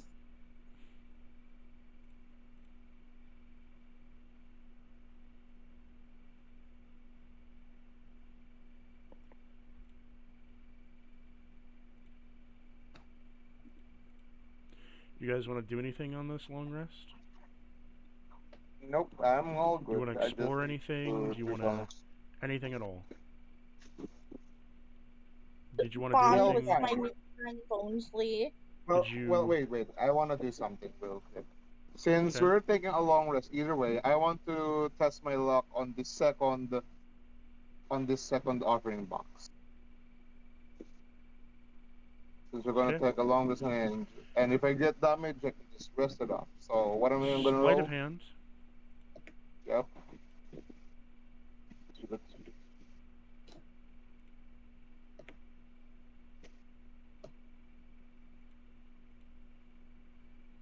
Yeah, I got anything? What is your? What's your thing? 26. Sleight of hand.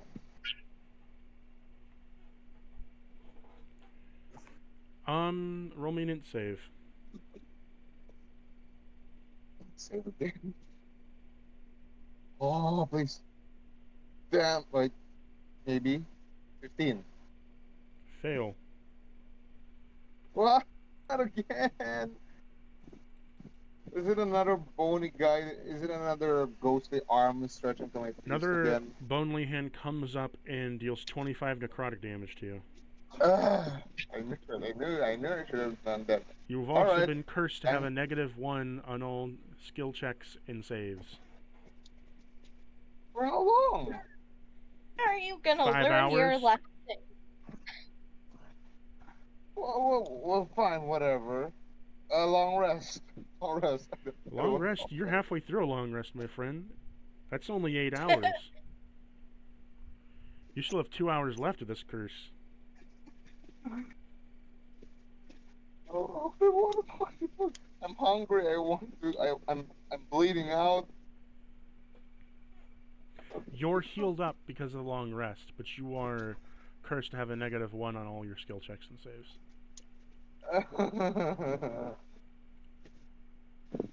How do I The get rid of that? The ghost is like, how many times do I have to teach you this lesson, old man? I'm not even that old. Well, why? The curse said no sinners in the church. Well, fine. Racist. How's it racist?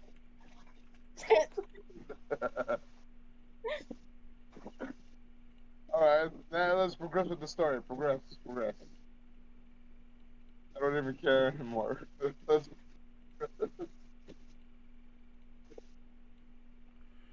Okay. So, long rest achieved. What do you guys want to do? Because you have the left side and the right side. Yeah, I was just gonna ask if the blue and red rectangles are like doors. Yes. Cool. I think left is best, so I think we should go explore the left side first. You know, doesn't that just sing true to someone we know, Alex? Left is always right. Left is not always right in this campaign. And don't you say a damn word about it. Left is not always right in this campaign. Well, since the DM says we should go right, then right it is. Well, should we really trust which way the DM wants us to go? Huh? Personally, I'm done for the night. I'm having a hard time concentrating at this point. Well, we are getting to the ending point here. Only about 10 more minutes. So, yeah, all right, cool. But so yeah, we're going right. Oh, okay. Are you sure? I mean, there could be something off to the left. Where are you? Nope. Left is best. Left is best. And then when you said left is not always best, then we wanted to go right, and you asked, "Are you sure?" You're making me question my own. That's the point. He's not gonna tell us which way's the way to go. to be fair, Samas isn't here for two of you, so he is going right. Like, If you guys want to go right, I'll also go right. But I firmly believe that left is best. Okay. Well, I'm not going to split up, so I'm going to go right. Alright, right it is, friends. Okay. As you Let's all go. head right, you find yourself come out to find yourself come out to a pass, and as you come out to a pass, we're going to end the session on that. You all come out here, and as you all come out, that you exit the church, and there is a vast forest and hillside. And as you see off in the distance, there is a city that is burning. And as you see this vast hillside, there are two creatures that stand before you. Both are very large humanoid insects. And they are talking as if they are brothers of some sort. However, we will end session here.